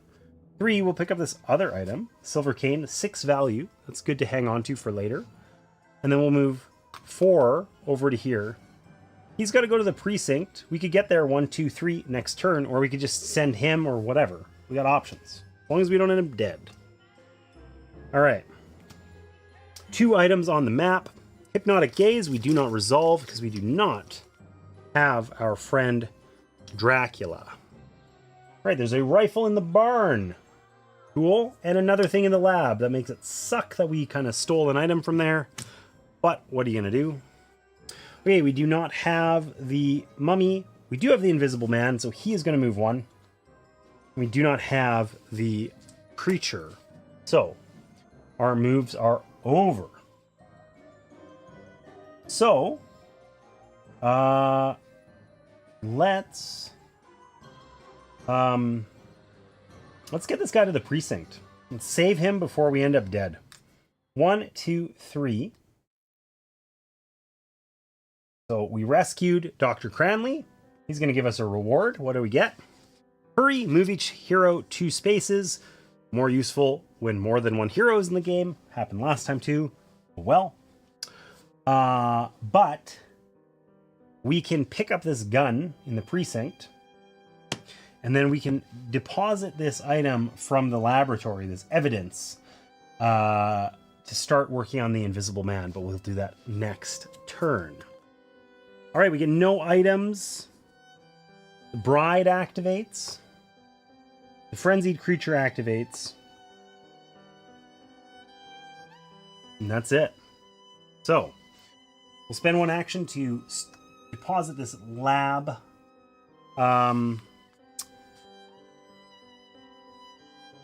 Evidence. Would have been nice if we picked up more stuff, but it's hard to do in practice. Where do we need stuff from? The inn, the barn. Oh, God.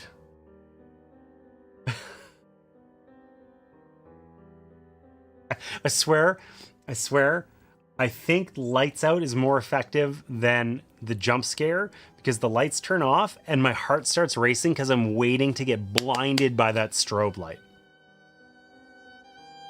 Okay. Thanks for that.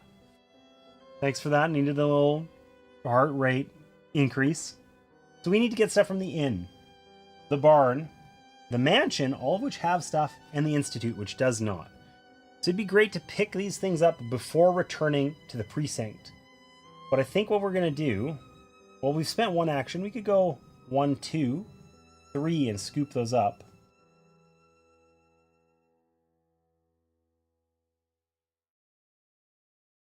Let's do that. 1, 2, 3.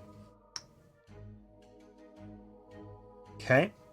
We can also use this in...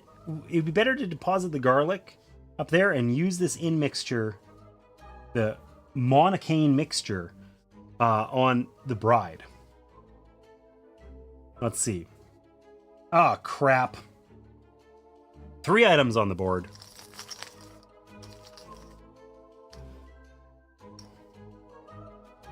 Garlic at the inn. We just picked up items at the inn, damn it.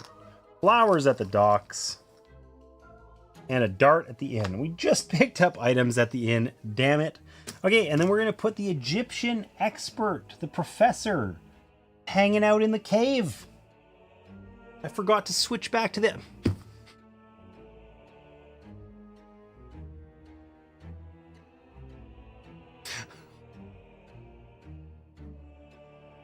Damn it. Okay, this time I'm going to remember. Switching back to the other camera. Thanks for nothing. Professor Pearson is in the cave. He's chilling up there. Look at this guy. Look at him. Just like inspecting the cave. I don't know why you would do that, but it's what he wanted. There is a wolfman nearby who has yet to activate and is probably going to come kill him. But problem for another day. Our frenzied monster activates. That's this guy. Okay. Oh, he moves too. Yep. I guess we better get over there and save that guy. Where does he need to go? To the museum. The museum is down here with all of these monsters in the way. Damn it! Okay. Listen. Don't make me increase the cost of that stupid lights out redeem.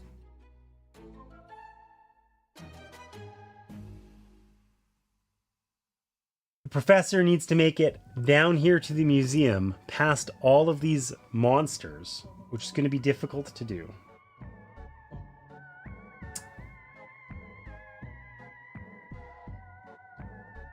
We are equidistant, so the guys are going to come for us. That's good. I think we just pick up these stupid items from the inn. That's one action. 2, 3. We're going to deposit that. We're going to work on this thing. We wanted to do it in a clever way, so we were coming back here with more evidence. But Team Dispatchinator, man.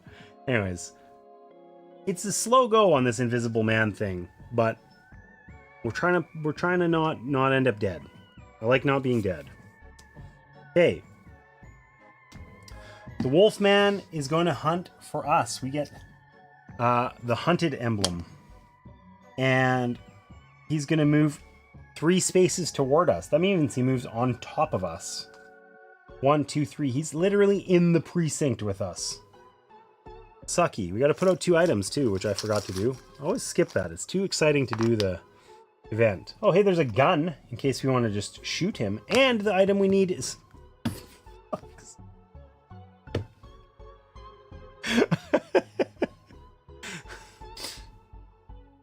Getting trolled by my parents. Thanks, guys. Been a productive stream so far. Being in the dark every 3 seconds. All right. I think I put out the items. The guy ran towards us. The frenzied dude activates and is going to move to here.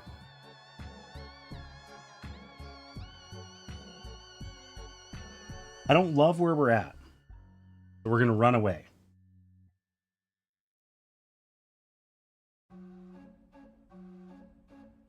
Creepy clown music. Not helping with that vibe. We're going to use our...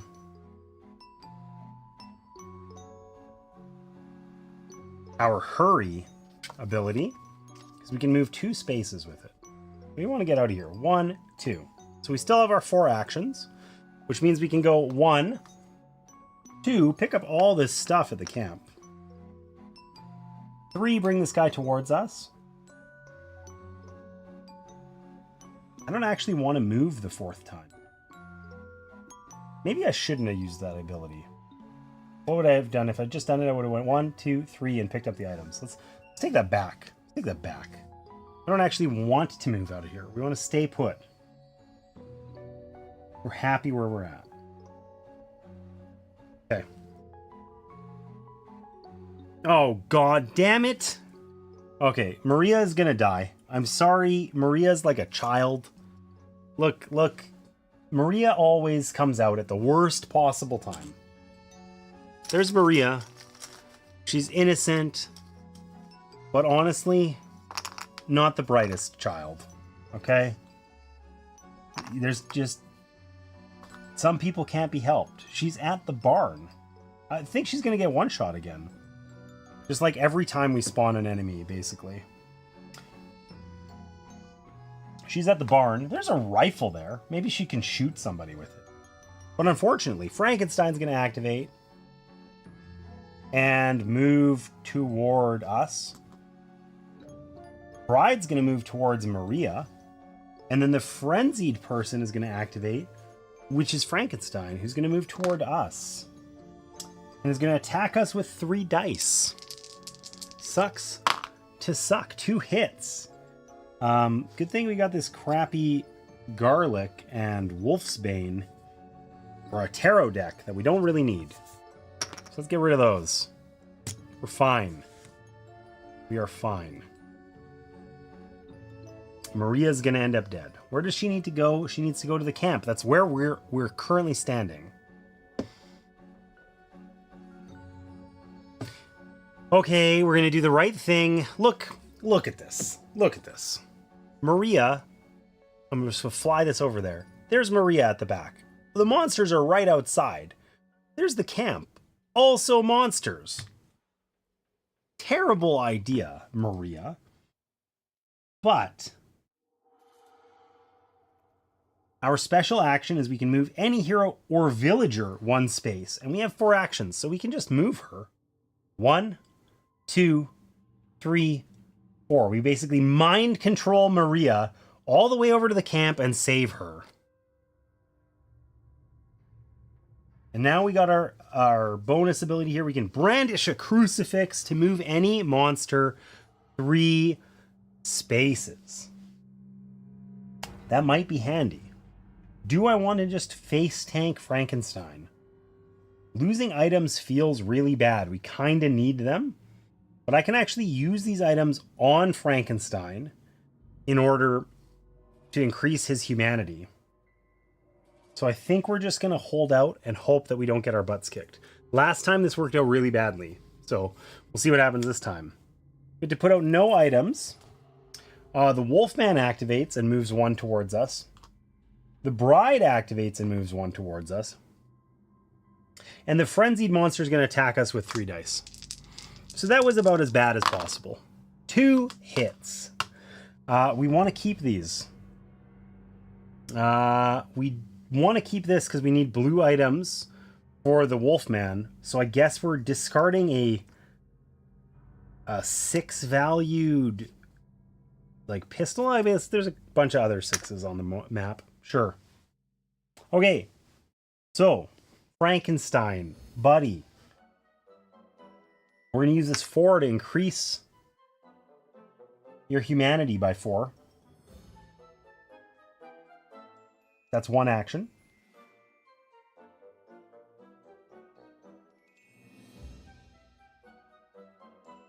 We're going to use this 3 to increase it again to 7. We're going to direct this guy to come towards us.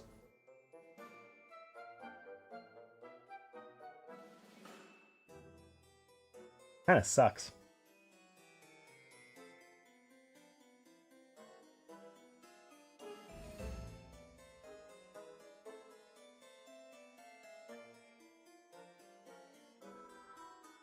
Maybe we're not going to do the second one. We're going to keep it at 4. We're going to keep it at 4. Taking my violin back. Okay, so we've spent 2 actions. 1 on Frankenstein, 1 to move this guy towards us. 3, 4 actions to run away. And we're just going to we're going to brandish this crucifix and move 1 monster 3 spots. We're going to move the bride way back over here to the dungeon again. We don't want her to meet up with Frankenstein and give us a terror level. That's bad. Okay. Lucy. Why did you choose now to come out? Okay, we got 3 items. 1, 2, 3. One's at the church, one's at the barn, one's at the institute. We're going to put Lucy at the theater. Lucy thought now was a nice time for a night out on the town. Sadly, what she didn't know is the invisible man is totally creeping on her and is just hanging out right there. Right behind her, waiting, thinking questionable thoughts. All right. The frenzied monster is going to move 2 toward us and then attack with 1 die.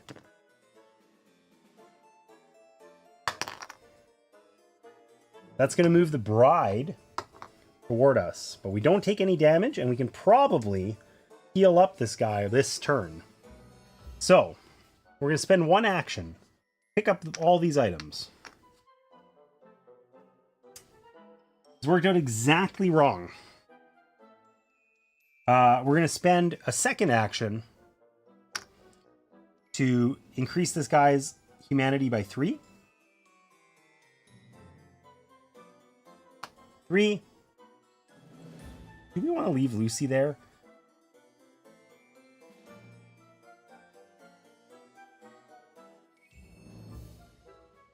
Okay. We picked up the items. We increased his humanity. We got 2 more actions.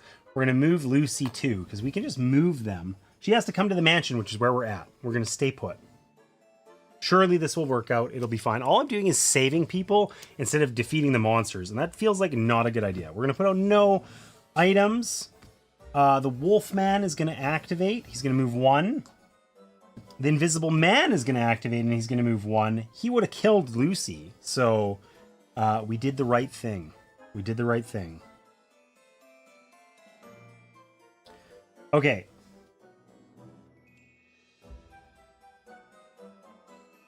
We're going to spend 2 actions to move Lucy to our current location. We save her and gain a perk. Overstock, each player draws 1 item from the item bag and places it. We're just going to use that now. Not going to get better later. Another thing over at the tower. That's pretty good. We need a lot of blue items for curing the Wolfman and for defeating our friend, the bride. Okay, so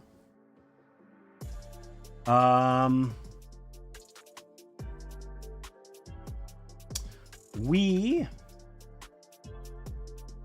spent 2 actions to move Lucy to where she needed to be. Let's spend 2 actions to just quickly run away down to the museum. That saves the professor. We've used all of our actions, all 4. We get another perk. The current player takes 2 additional actions. Is now the time to do that? Probably not. But that might be really useful later. Okay, so let's take this moment to think about what we need. We have enough yellow items here to fully cure Frankenstein, though if we had the 4, we could do it in 1 action instead of 2. So picking up the crucifix over at the church would be really good. We need 8 blue items to cure the bride. This is the same problem we had last time. We have one that's a 3, 4, 5, 6, 7, 9. If we use every blue item on the board, we've thrown none away. If we use all of them, we have just enough. Obviously, we're going to need to collect them to do that. And if we use all of those, it means we have no items to use for the Wolfman. So that sucks. We have a fire poker we can use as evidence for the precinct, excuse me, for the Invisible Man. And we need to get to the Institute and the barn for the remaining evidence. All right, see what we get. For the love of God, why does this keep happening to me? Oh, she's dead. This has happened like every time. We spawn a villager and they just immediately die. So we get 3 items. Oh, hey, there's all the blue ones. The tower, the mansion where we just picked stuff up, and the institute. Okay, so that makes the blue item problem a lot better. But we put Maleva, I don't know. The old lady. She looks older in the art than she does on her standee. She's at the camp. She wants to get to the shop down here where all the monsters are. Unfortunately, the Wolfman is going to activate and is going to move there and attack her with 2 dice. She dies. So she dies immediately, and we increase the terror level by 1. That basically lost us the game last time. That happened 3 times, I think, where, yeah, 3 times. 3 of the 4 terror level was something that we couldn't do anything about. We just rando drew a villager, and they immediately died the turn we drew the card. Now the frenzied monster is going to activate and is going to come down here toward us. Okay. So we want to go 1, 2, 3, pick this up. Our 4th action, we really want to be to, heal Frankenstein, but we're not on his spot.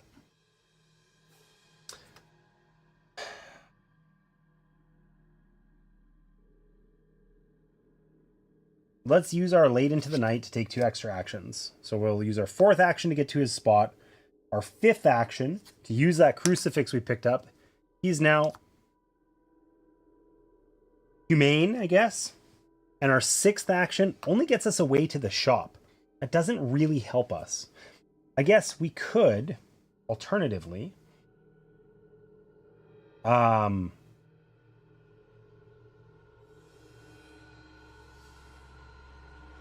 we could use our hurry card to move 2 spots, and then our 6th action could be to pick this thing up from the lab.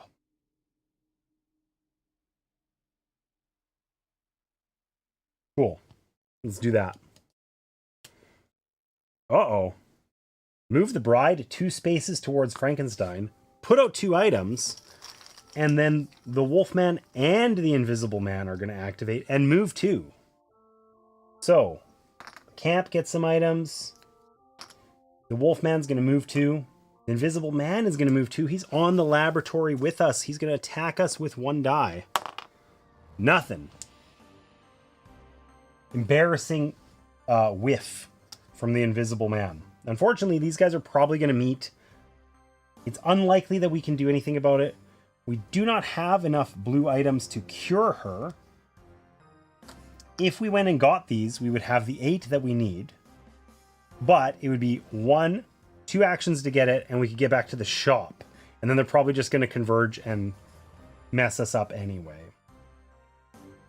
So the problem is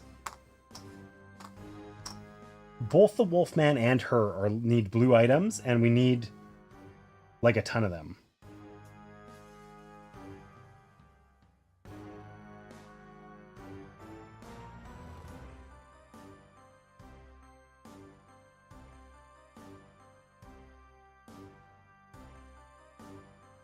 Oh my gosh, you know what I didn't know? When we use the item on the monster, we get to increase their like we get to move them that many spaces. I didn't know that. Increase their humanity by that and move them that many spaces. So, whoops. We screwed that up in the past. Okay, so what we can do actually then is we can use the laboratory. Put this number 1 item down there. We can go, that's 1 action. 2, 3 to move to the bride space, and then we can use this monocane mixture on her for 3. That'll increase her humanity by 3, and then we get to move her 3 spaces. So we get to push her back into the dungeon, so they won't meet. Rad. Less rad is we put Renfield at the docks. We are getting like a extremely large number of villagers early. We get 3 items. We got a dart over at the inn. We got a fossil at the camp. The camp's looking good. And a torch at the barn. And we put crazy Renfield at the docks. Says he's insane. The frenzied monster is going to activate and move 2. Which means he's going to come over to us and attack us with 2 dice. He's going to hit us 1 time. We don't really need these yellow items anymore. So we need ones from the mansion, the institute, and the barn. So we'll discard that one. We're fine. We're fine. Okay, where does Renfield need to go? The hospital. Way down here. We can move him, but we can't get him that far.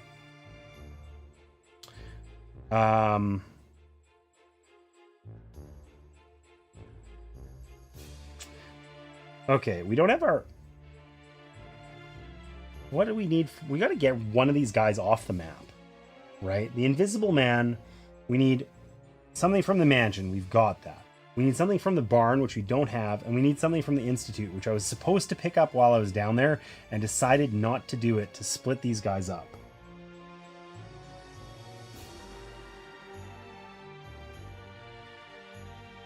This guy's going to die if the bride moves 2. Which is a problem.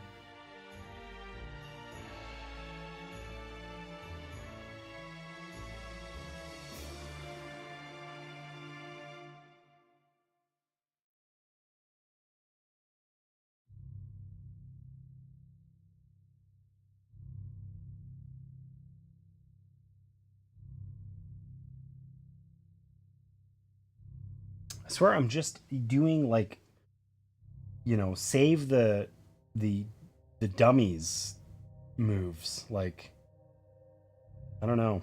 It does not feel worth it. Okay, we're gonna risk it. We're gonna risk Renfield's life, and we're gonna go 1, 2, 3 and pick these up. I should have done it last time. I guess I had to split them up.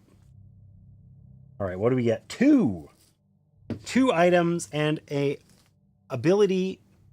Has it been on that camera the whole time? No, okay. Slider cam's kind of useless this time. Okay, so we put out 2 items. What do we got? We got a bear trap in the shop, and we got a flower at the docks. Okay.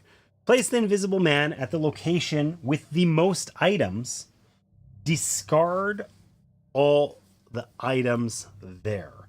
Okay, so I think there's 3 items at the docks, there's 3 at the camp, and 3 at the barn. So I think we could, you know, choose which one of those to do. We really need that blue 3 from the camp, but we're just going to do that one anyway. Probably the most punishing one. We need blue items bad. Okay, and then the Frankenstein's going to activate, and he's going to move 1 toward us. And that's it. Okay. So we got the item we needed from the thing, the Institute. Let's take a taxi ride to the docks. We have 4 actions. We can go 1, pick that up. We got tons of items now, so we're very safe. 2, pick those up. 3, even more items. And 4, we're at the theater now. We can go up to the barn, get our item, and then go to the precinct, and we have barn, institute, and mansion items, and we'll have everything we need to do to get rid of the Invisible Man. All right.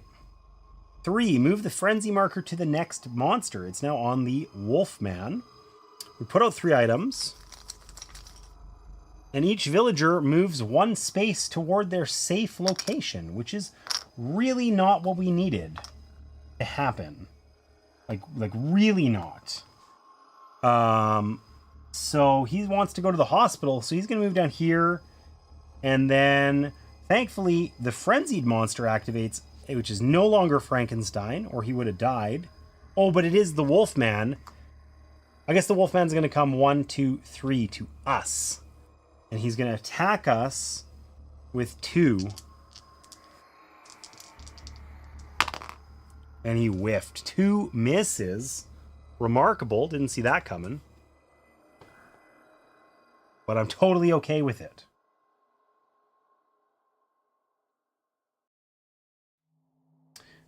Okay. We are going to abuse our power again. I don't want that. I think it's a bigger risk that we lose to the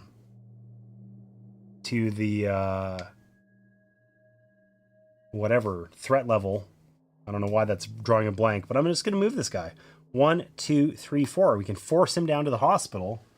Save yet another guy. What do we get? Visit from the detective. Place the Invisible Man in any space or move any monster 3 spaces. Pretty useful. We've got lots of items, so we're just going to stay here and face tank the Wolfman. It'll be fine. We put out 0. The Wolfman activates and the Invisible Man activates. He's going to move 1. The Wolfman's not going to move. He is going to attack us with 2 dice. And that's 2 hits. We suck. The thing we can probably afford to get rid of the most is these yellow items from the docks, these flowers. This game looks so fun. It is actually really fun. It is really fun. It's like fast and loose and quick, and you know, the theme is super campy, but I like it. You know, stopped to fill up the car and get dinner. Forgot my scar makeup was still on. Scared the heck out of a lady in the restroom. I think you should do that more. You should intimidate people in restrooms more often. Surely. Okay, so we're gonna go 1, 2. Pick up this huge bundle of weapons and stuff from the barn. 4 items.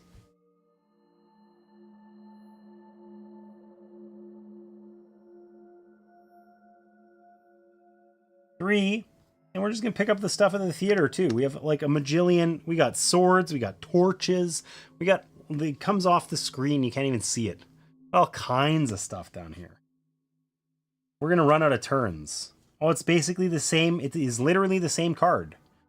Okay, so the Invisible Man's gonna move 1 towards us. We put out no items. The Wolfman's gonna attack us with 2 dice. He whiffed again. Okay, perfectly okay. So we can't defeat the Invisible Man this time, but we can get really close. We can go 1, 2 to the precinct, and then 3, we can put back some mansion stuff, and 4, we can put back one of these weapons from the barn, a pitchfork. And that means we just need to return the stuff from the Institute next round. And we'll have done the first, and then we just need to attack him, and we'll have defeated him. So, the hunt is on. Okay, we put 2 items out. If no hero, well, we're the hunted person. The Wolfman's going to move 3 spots towards us, and then he's going to end up attacking us because he's a dickhead. Okay, so he's going to move 3 towards us, and then we activate the creature, Dracula, and the frenzied guy. The frenzied guy is the Wolfman. So, Wolfman's going to activate. he's going to attack us with 2 dice.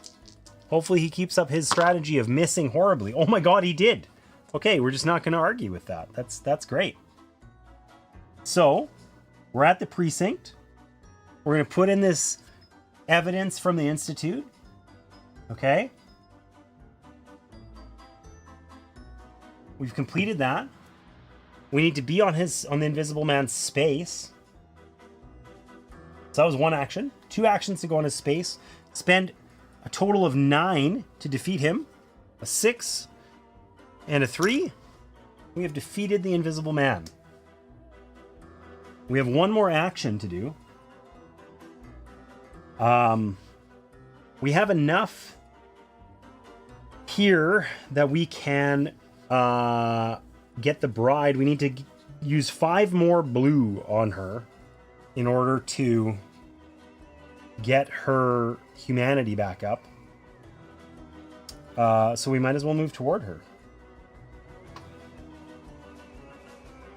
But I think we're going to run out of cards before we win. All right. If we run out of this deck, which has, we got about 10 turns left, then we lose the game. So, 3 more items go out. Pitchfork at the barn, a searchlight at the precinct, and research at the tower. Okay.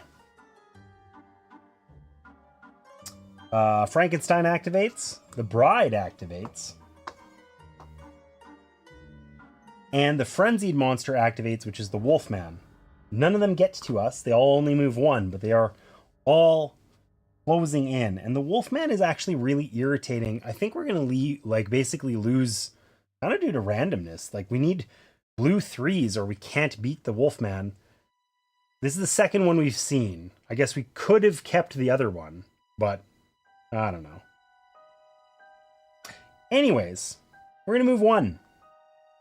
We're going to activate, spend 1 to increase her humanity by 1. She moves 1 spot. That's 2 actions. Our third action is to move back to the dungeon with her. And we're going to spend 1 to increase her humanity by 2. She moves 2 spaces. Okay, we need to increase it by 2 more, which we have in our hand. And then if they meet, they'll be defeated. And it's just the Wolfman remaining.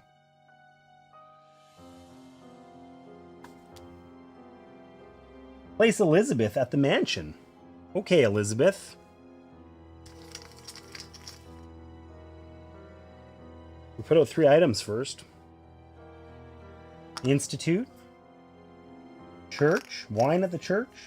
Tower right by us. That's a 3. That's huge that we found that. Right by where we are. Sadly, Elizabeth is over at the mansion and is probably going to end up dead. This guy's going to move towards us. She's going to move toward him. Yikes.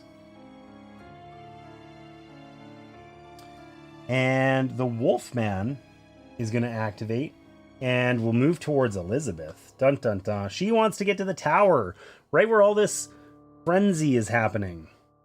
I think we're just going to let Elizabeth die. But we have 4 actions. So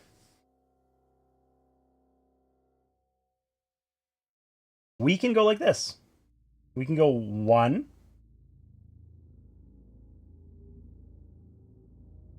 2. Her humanity is now at 8. She is cured. If she and Frankenstein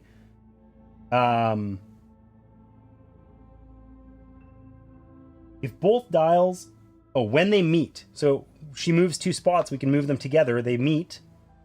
I'm going to assume they don't have to stop on the same spot because that would be stupid. And that means we've defeated them. We've spent 2 actions. Our third action is going to be to pick these up. And I guess the question is, do we want to try and save Elizabeth? Or do we just want to try and defeat what's-his-face? Let's try and save her, I guess. So, we'll use our 4th action to move her 1.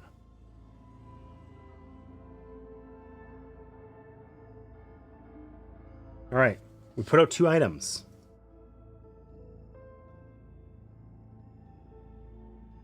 Hopefully these are blue items on the laboratory. No, one's in the tower where we just picked up items. Another 3. That's huge. And one's in the graveyard. Okay, the frenzied guy is going to activate. He's going to move 1. Elizabeth would have died.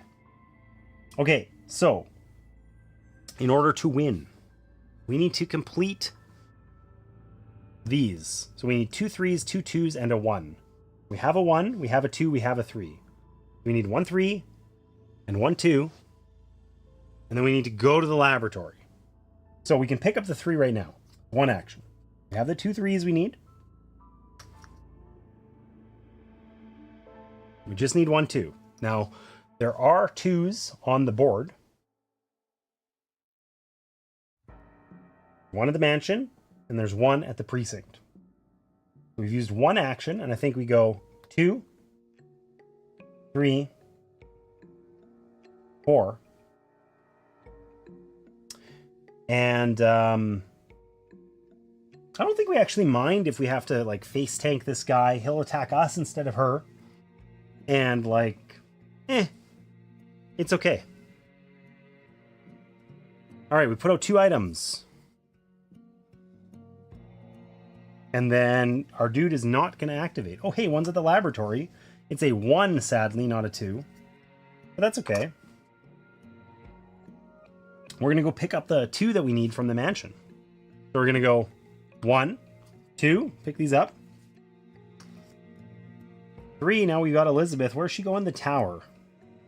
4, we'll run over to the shop. I think we might be able to just sneak out the win here. All right, 2 items. 1 in the museum, 1 in the church. And the Wolfman's going to move 2 and attack for 1. So he's on our spot. He's going to attack us with 1 die. But he misses, man. The Wolfman has done nothing but miss. It's almost embarrassing. Okay, we're going to use our visit from the detective card to move any monster up to 3 spaces. We're going to move him 1, 2, 3. Just put him over in the Abbey where he can think about his actions. And then we have 4 actions. We're going to spend 1 to go here. 2, 3 to push her to the theater. And 4, we're going to put one of these items over on the Wolfman.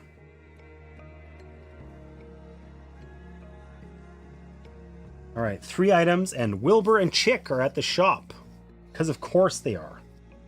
Of course they are. I think there's only 3 items left in the bag. Maybe there's 4. Okay, we got a 2 at the laboratory. That would have been nice to know that that was coming. Another steak over at the Abbey, and some more stuff at the Institute. Our frenzied monster is going to move 1 toward us. We have 7 turns. Okay, we're fine. And Wilbur and Chick are at the shop. That's almost all the villagers. There's only 2 left that haven't spawned so far this game. So we could spend our whole turn just placing our items, and then we just have to attack the Wolfman in order to win. But Wilbur and Chick are trying to get to the dungeon. Elizabeth is trying to get to the theater. We want him to come attack us if he does anything. So we're going to go 1. We're just going to push them 1. 2 to put Elizabeth. She's safe at the tower, which means we get a perk card. Move a hero up to 4 spaces. Okay. And then we have 2 more actions. So we're going to just deposit this, this 3 and this 1. And we just have to put the 2s in, and we're good. We've used our 4 actions. What's our bad friend over here going to do? We get 1 item. It's also at the laboratory. The lab is stocked up. I actually have to refill the bag because we're kind of reaching the bottom of the deck here. And our friend doesn't actually activate. Once we get one of the heroes or one of the monsters down, it makes it extremely more manageable. At the mansion. Okay, so we're going to spend 1, 2 to push this guy up there. We're going to spend 3, 4 to deposit these things at the laboratory. And then we filled this all out, which means we get the cure. So now we just have to, on the Wolfman's space, use the cure and red items with 6 or more, which we have in abundance, in order to defeat him. So we get to put out 2 items. Invisible Man, or not Invisible Man. No, nothing happens. Okay, the precinct has more guns. The inn has a creepy, weird mixture. We're going to push this guy 1 into the dungeon. We get another card. Another perk. It's another rush card. Okay, so we might as well use one of those. We're going to rush, move up to 4 spaces. We'll move over to the Wolfman, and then we will use our silver cane to administer this potion, because that seems like a reasonable thing to do. We're here with the Wolfman. We're going to hit him in the head with the cane and then force him to drink this questionable looking elixir. And that's going to cure him of his lycanthropy. And as a result, we have defeated all 3 monsters. That's a win. That is a win, my friends. All right, we did it. So, we played first on the intro mode, 2 monsters and the suggested ones, Dracula and the Black Lagoon, the creature from the Black Lagoon. Uptime. I don't know if I have an uptime command, but yeah. So anyways, we defeated those. Then we played another 3 and we lost. We played as the Explorer, which felt abusable but not fun. Being action limited to 3 actions sucked. And then we played as the Professor here and defeated the 3 monsters, Frankenstein, the Wolfman, and the Invisible Man. We can play with 4 monsters in this game. That's the challenging difficulty. This was standard difficulty. So that's an option. Maybe try one more time with all 4 monsters, see what happens. 6 o'clock? I don't know. Debating.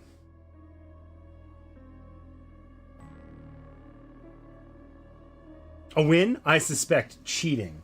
Hey, you made it back just in time to... Or maybe it was James who had to go. Anyways. I was also surprised. I liked the Professor. Let's see the other characters. Let's see what we got left that we haven't played as.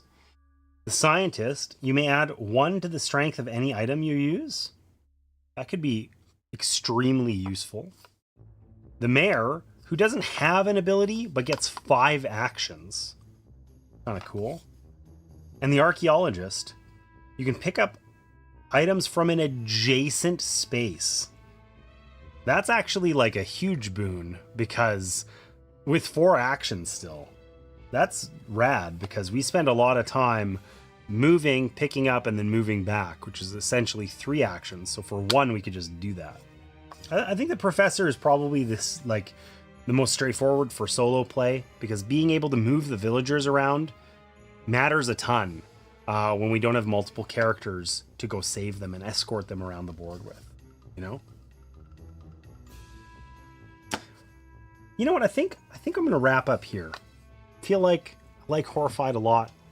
I had a lot of fun playing it today once I kind of got back into the swing of things. But I don't know if I want to play another, full run through here. And honestly, I think I will get my butt kicked by 4 monsters. I think that would be extremely challenging compared to 3. I had, 5 turns left. I don't think that would have been enough bandwidth. Even if I just added a monster now, I don't think I would have had enough bandwidth to defeat it in 5 turns. And that's ignoring the fact that it would be harder the whole duration of the game. So, anyways, I think we're going to wrap up here. Horrified was a lot of fun. And lights out the stupid jump scare. I think those worked out pretty good. So we're going to keep that up. I'm going to try and refine those redeems a little bit tweak them a little for the rest of this month, because we're going to continue playing spooky games throughout October. So I have Ghost Stories sitting over here. Got something we're going to play. We got the Night Cage, which is in the maybe category. I don't know how great it would be with one. And I'll probably be playing solo for all of the Sundays here in October. And definitely I'm going to play some Mansions of Madness. That's the game I'm looking forward to the most, honestly, because it has been a minute since I've played it, and I really enjoy it. So for sure we're going to play at least Ghost Stories and Mansions of Madness. I don't know. We'll see what else we get up to. Other spooky games for sure, though. Looks like there's an ad. We're going to let this ad run, and then we're going to, while it's running, actually, I'm going to find somewhere to raid. So let's have a look-see.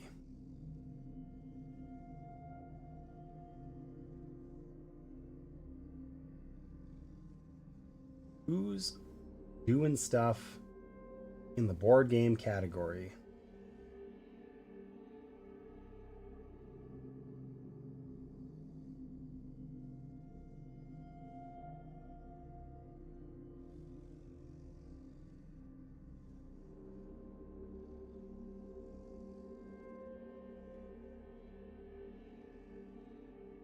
Oh, awesome. Love that. Love this for me.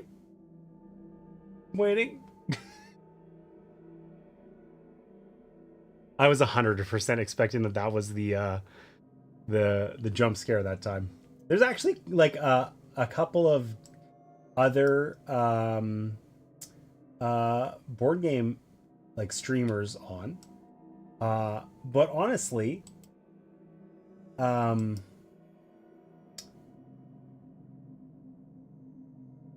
we're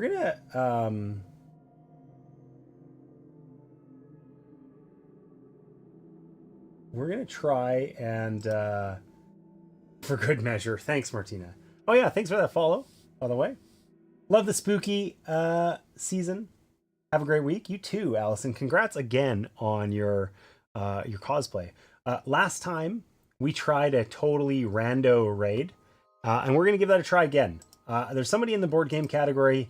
We'll try and celebrate Allison's success. Allison Silverhair does mini painting. You should check her out on Instagram.